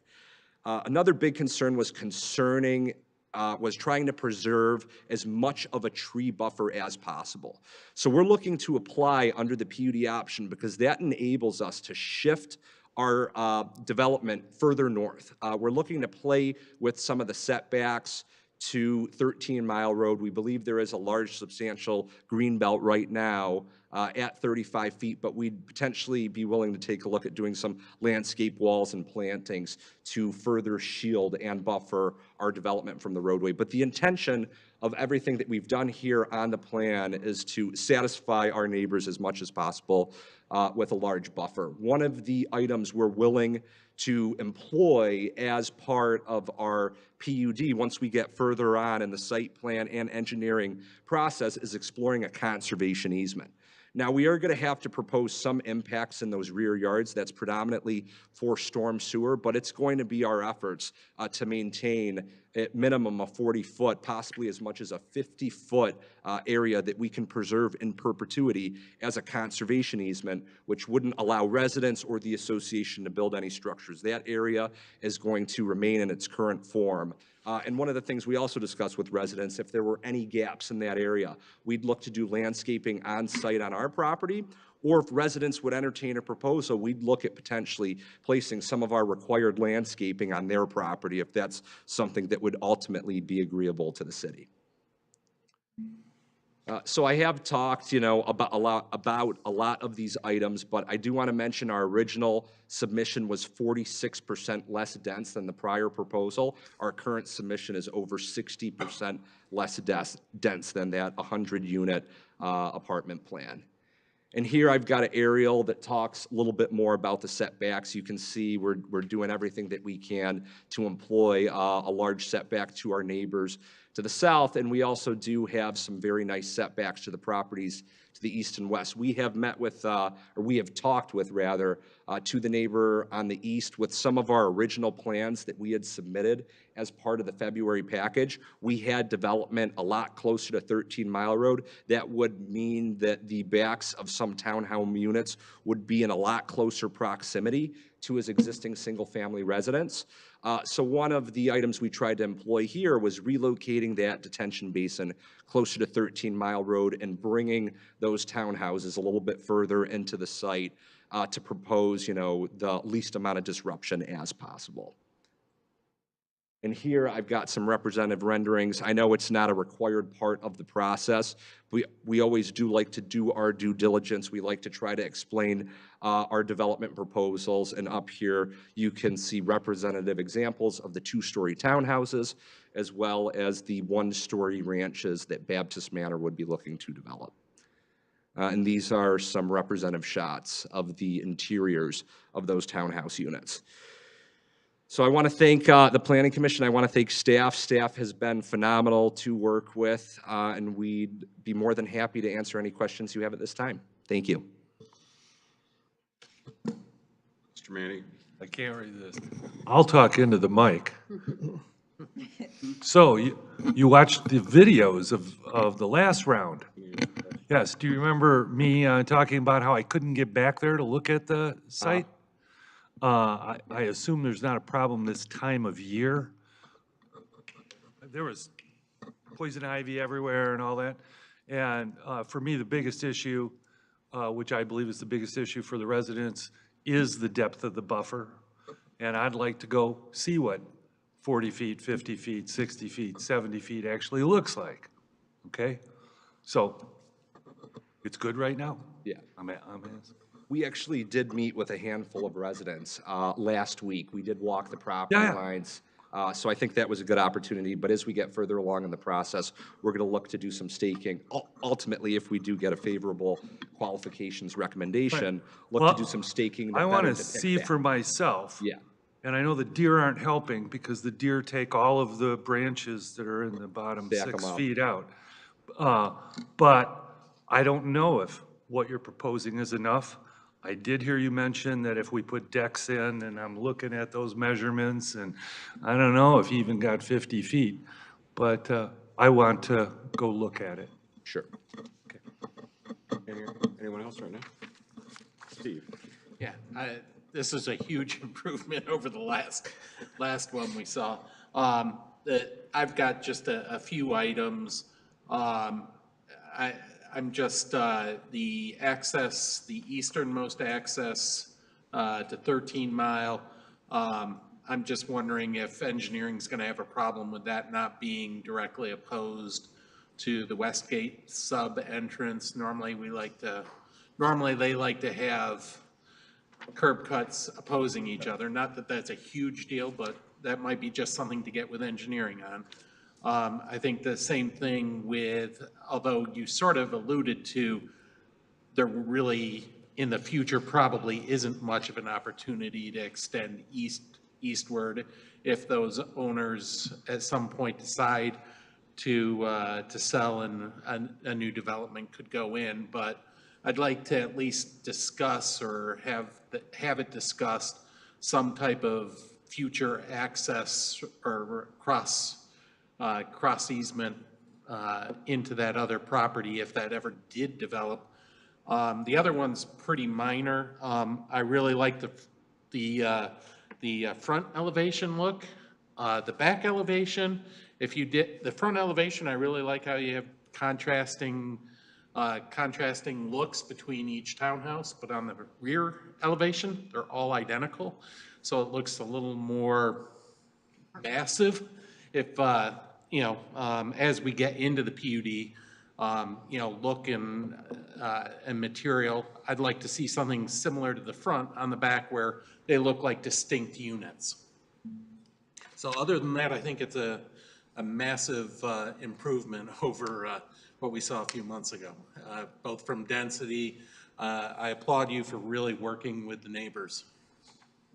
Thank you. We appreciate those comments. Okay. Joe? Okay, thank you. I'm going to labor here not to reiterate things that have already been said, but I might repeat a couple of things as I go through my letter. So we are looking at a site that's currently zoned RA1. The total site is 12.04 acres. There are 4 houses on it currently. No wetlands or other notable natural features apart from trees. which are especially dense in the southern portion of the property. 2 development areas on the conceptual plan, those 3 easternmost properties, which is the original PUD that we looked at is a 2-story townhome development as noted, and the 4 westernmost parcels is that age-restricted portion. Total of 76 units, 36 age-restricted and 40 2-story townhomes. As I think the Planning Commission is aware, we've got RA1 zoning to the north, south, and east, and then to the west, we have RC1 zoning, and that's Baptist Manor. So tonight we are focused on the question of qualification. Does this qualify for a PUD or does it not? So we have a series of tests that we run to see whether or not it does qualify. And that starts at the bottom of page 2 of the memo. So the first thing we gotta investigate is whether or not the use of the option is for the sole purpose of avoiding the applicable zoning requirements. So the proposed use, townhomes, is not permitted in the RA1 district. That proposed use can be considered as a deviation from the ordinance as part of the PUD. Density is consistent generally with, I think it says RC3 in the letter, but it's actually RC1. The next item is that the PUD shall not be utilized in situations where the same land use objectives can be accomplished by the application of conventional zoning provisions or standards. The applicant is proposing density consistent with roughly the RC1 district. The Planning Commission should note that the site was carried forward from the 2009 master plan as a special residential planning area. During the current planning process, we've been recognizing that the thoroughfare frontage of the 13-mile corridor, particularly between Orchard Lake and Middlebelt, is a little less desirable for single-family residential, new single-family residential, that is. And a flexible residential designation has been applied to the draft future land use map. Next item, planned unit development option may be effectuated only when the proposed land use will not materially add service and facility loads beyond those contemplated in the future land use plan, unless they can demonstrate to the satisfaction of the city that such added loads will be accommodated or mitigated by the proponent. So the number of attached units proposed on the site does exceed the number of single-family units that could be built under RA1. It's 76 versus 26. Engineering typically does require a traffic study. And one thing I'll note, though, is that we're looking at a little more than the 26 that's currently permitted under that flex residential option that we're applying to the new future land use map. We have a set of planned unit development objectives. There are 8 of them, and the applicant has to meet one of them at a minimum. And they've called attention in their narrative to 5 of them. The first is to permanently preserve open space or natural features because of their exceptional characteristics or because they can provide a permanent transition or buffer between land uses. So the attached concept plans include a buffer to the neighboring subdivision, generally in the 70-foot range. There's one ranch building that's at 60 feet. And the applicant discussed some of the nuances of that. And there also was some talk about placing that in a conservation easement. The next one that they called attention to was to accept dedication or set aside open space areas in perpetuity.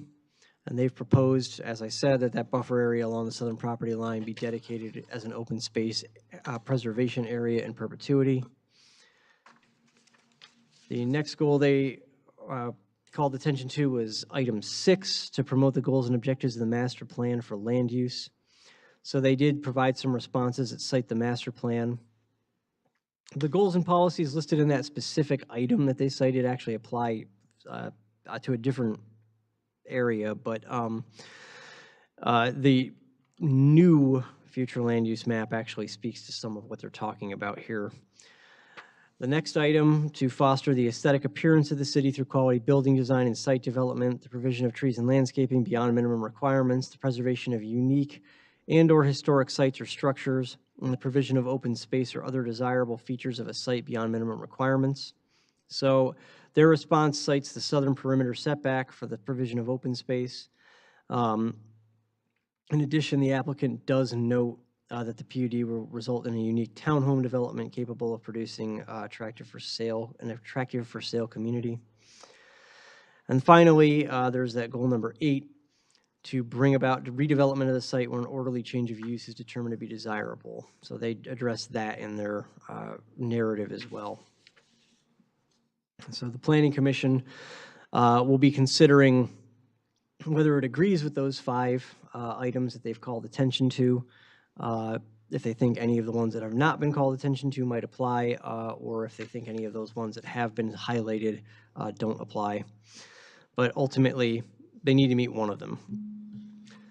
And finally, the PUD shall not be allowed solely as a means of increasing density or as a substitute for a variance request. Such objective should be pursued through the normal rezoning process by requesting a zoning change or variance. An increase in density over current zoning is sought by the applicant. Given that the proposed use isn't permitted in the underlying district, though, the attaching of the homes, it does appear that the request isn't made solely for that purpose. They're looking to do a housing type that's not permitted in RA1. Very quickly to the conceptual site plan. We've discussed the unit count. I did do some kind of basic density calculations to show how many rooms would be permitted on a site like this. We didn't have a bedroom breakdown of the units, so we weren't able to come up with an exact density count. Our ordinance does it by rooms rather than units. If I may. But when we get to the site plan phase, we'll be able to do that. But if you've got a comment, you can go ahead. If I may, the ranches will be 2 bedrooms, so with your calculation, that equates to 3. We did that math. I don't have it on me right now, but we did fall under the maximum requirement for the RC1 density. Yeah, it appeared that you would have had to have a lot of bedrooms in each unit to be over the RC1 number.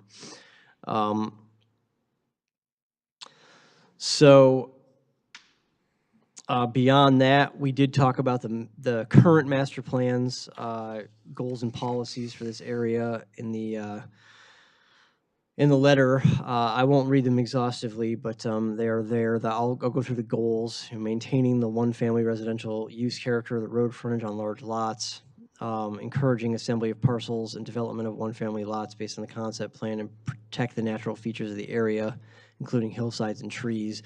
If you recall, in 2009, it was identified for a cluster option. We did look at the dimensional standards of the RA1 district, building height, setbacks, et cetera, and we found that they're pretty far in excess of all of those on the concept plan.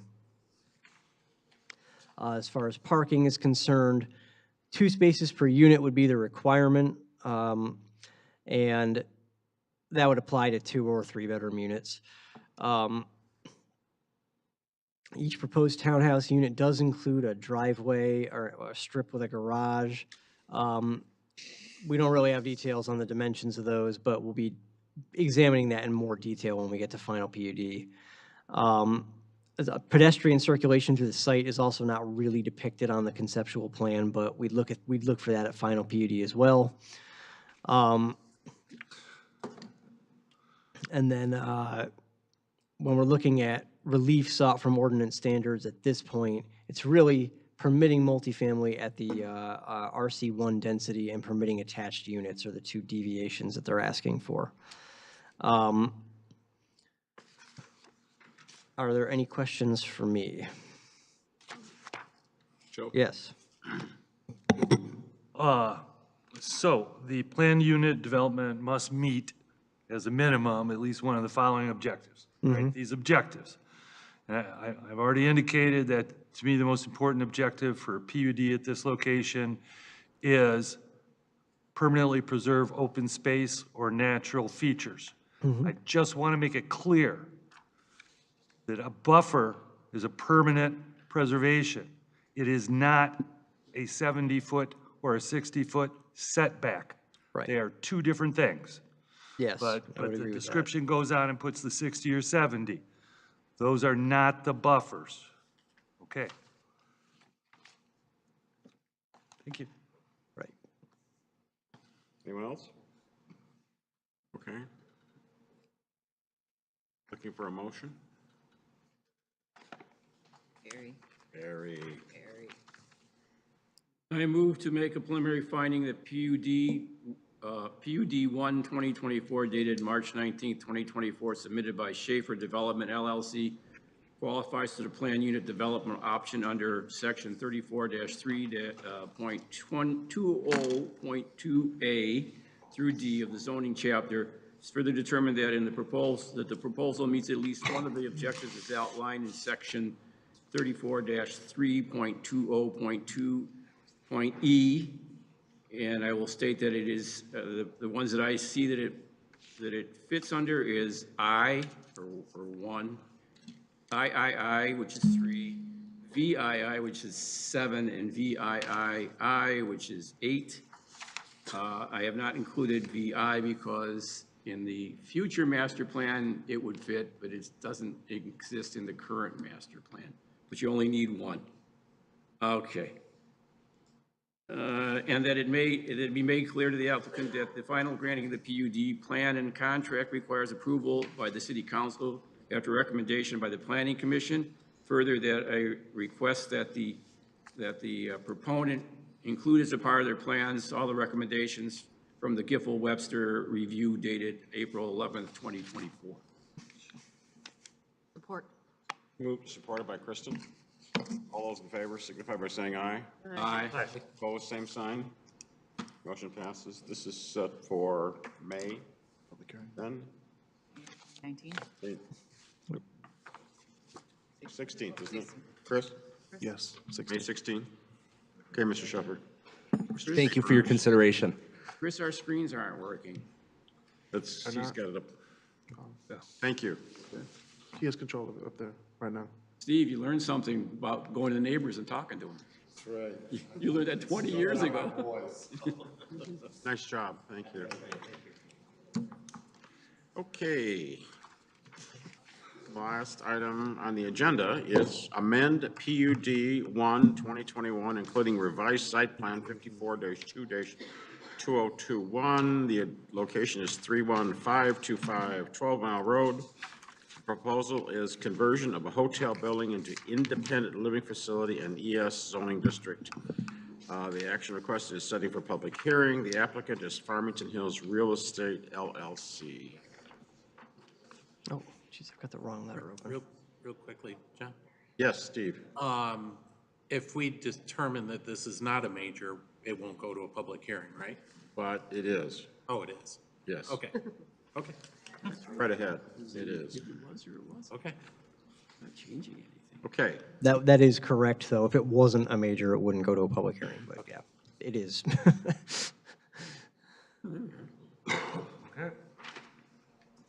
Good afternoon. Good evening. My name's Douglas Bohm with Comfort Care Senior Living.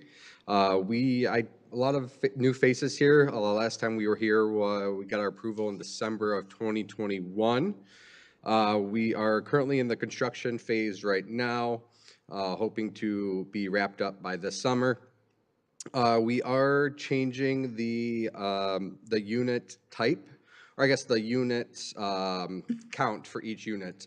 Prior, we had assisted living, memory care, and independent living, and with this proposal, we are changing all of our units to independent living.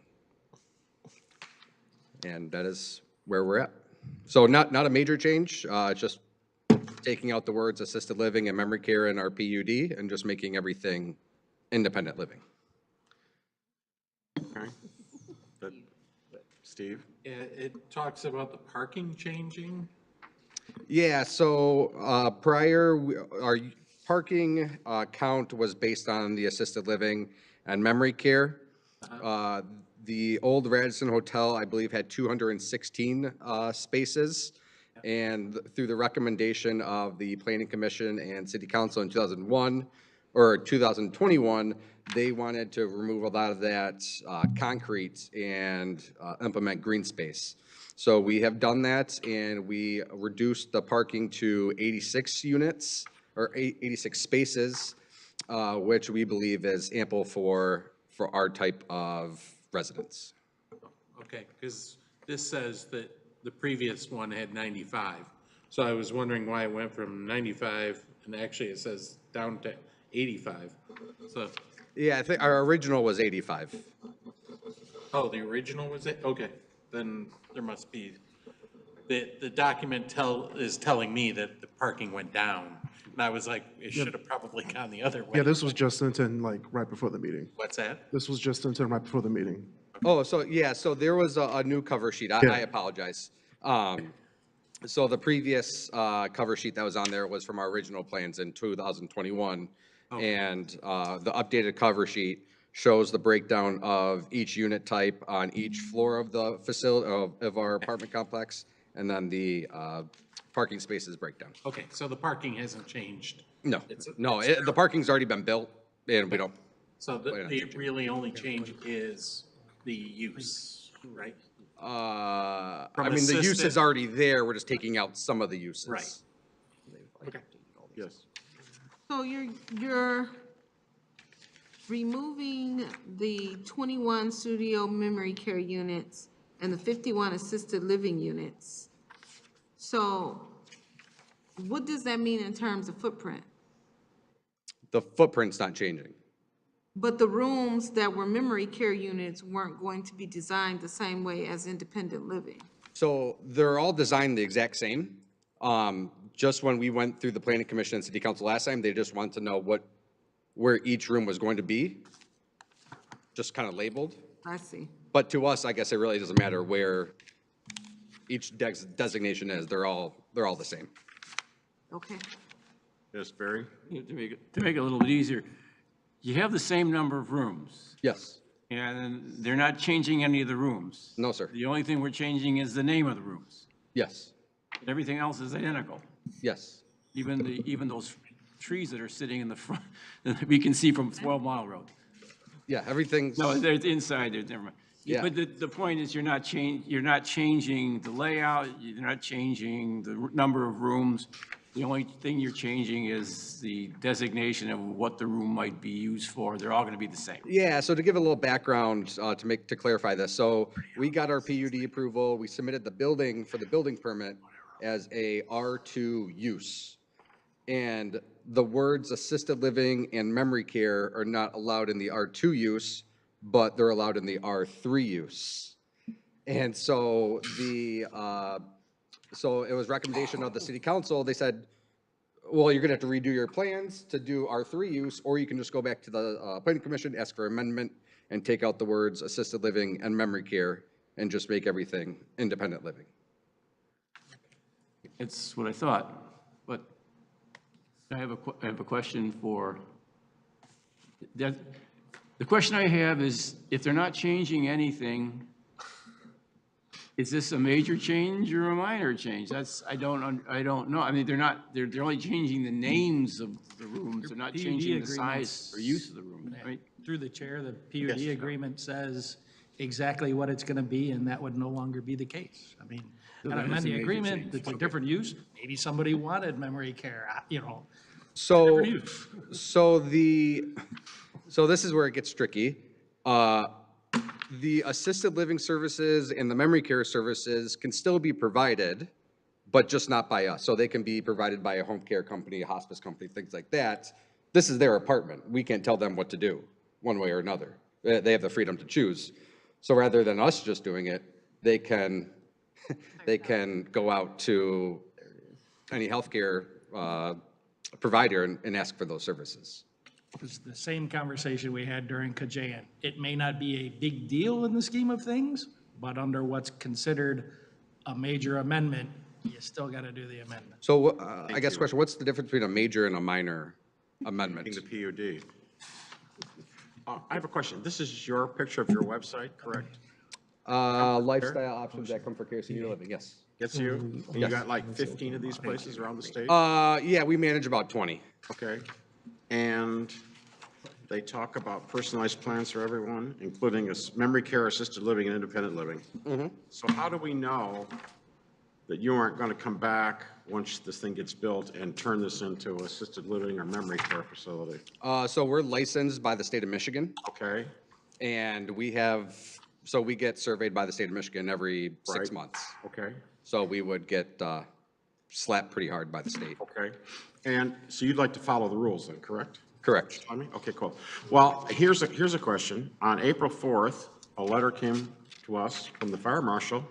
It's like the longest letter I've seen him write. Uh-huh. And you appear to be in a sufficient number of deficiencies here that you've not addressed.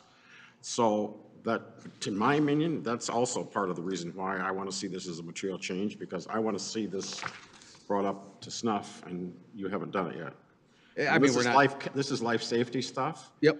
And you're putting people in a building that's what, how many years old is that building? 50, 60 years old? I'm not too sure when the first. But it's very old. Addition was built. It's or very the first old. Part of it. I mean, it's very old. Uh-huh. It's wood construction. So I have great concerns that you're putting people in there that maybe can't get out. It talks about the fire alarm panel in here, and there's issues, which I think you're aware of. Is there a copy that you could like put up on the screen, or? Yeah. That all needs to be, that is, as far as I'm concerned, and I was a fireman for 20 years, that's major stuff, and you're not adhering to what the marshal has requested, and it's been going on for a while. So I want to see this as a major change, and I want to see a hearing, and I want you to see, come back and in compliance by the time we're in the hearing. I want to see these things all dealt with. So I guess a lot of these are just. You haven't been paying attention to what the marshal's been telling you from what. Oh, I mean, we're not done with construction yet. But you haven't been paying attention since 2021, some of these notices here. Well, This has not been satisfied since originally requested in 2021 is item number 4 of that letter. So if you're not being compliant there, I'm not in a compliant mood to give you anything more than a material thing, which would be more hearings. Okay. Okay? So let's move forward. Mr. Manti. I'm in the mood to make a motion. Is that legal at this point? I would think so, sure. Okay. I move that the proposed amendment to PUD 1 2021, including site plan 54-2-2021, submitted by Farmington Hills Real Estate LLC dated March 25th, 2024, be set for public hearing for the Planning Commission's next available regular meeting agenda. And I think that's all I need, right? Is there support? Want to do that? Support? Been moved and support. All those in favor say aye. Aye. All those opposed, same sign. Thank you, Mr. Manning. Thank you. There's no changes. He has to change. You can keep it if you want. I have a copy. Okay. Or that's already in his request. If all of them are gonna be independent. I mean, I was totally with you. How many of them are gonna now be students? No. Because he has. Okay. That's what I was- Someplace I have an agenda here. Approval of minutes. Approval of minutes for the meetings of March 21st, special meeting, and March 21st, regular meeting. Looking for a motion? Motion to approve meeting minutes from March 21st, 2024 special meeting and March 21st, 2024 regular meeting. Second. Been moved and supported. All those, Barry. Been moved and supported to approve the minutes as published.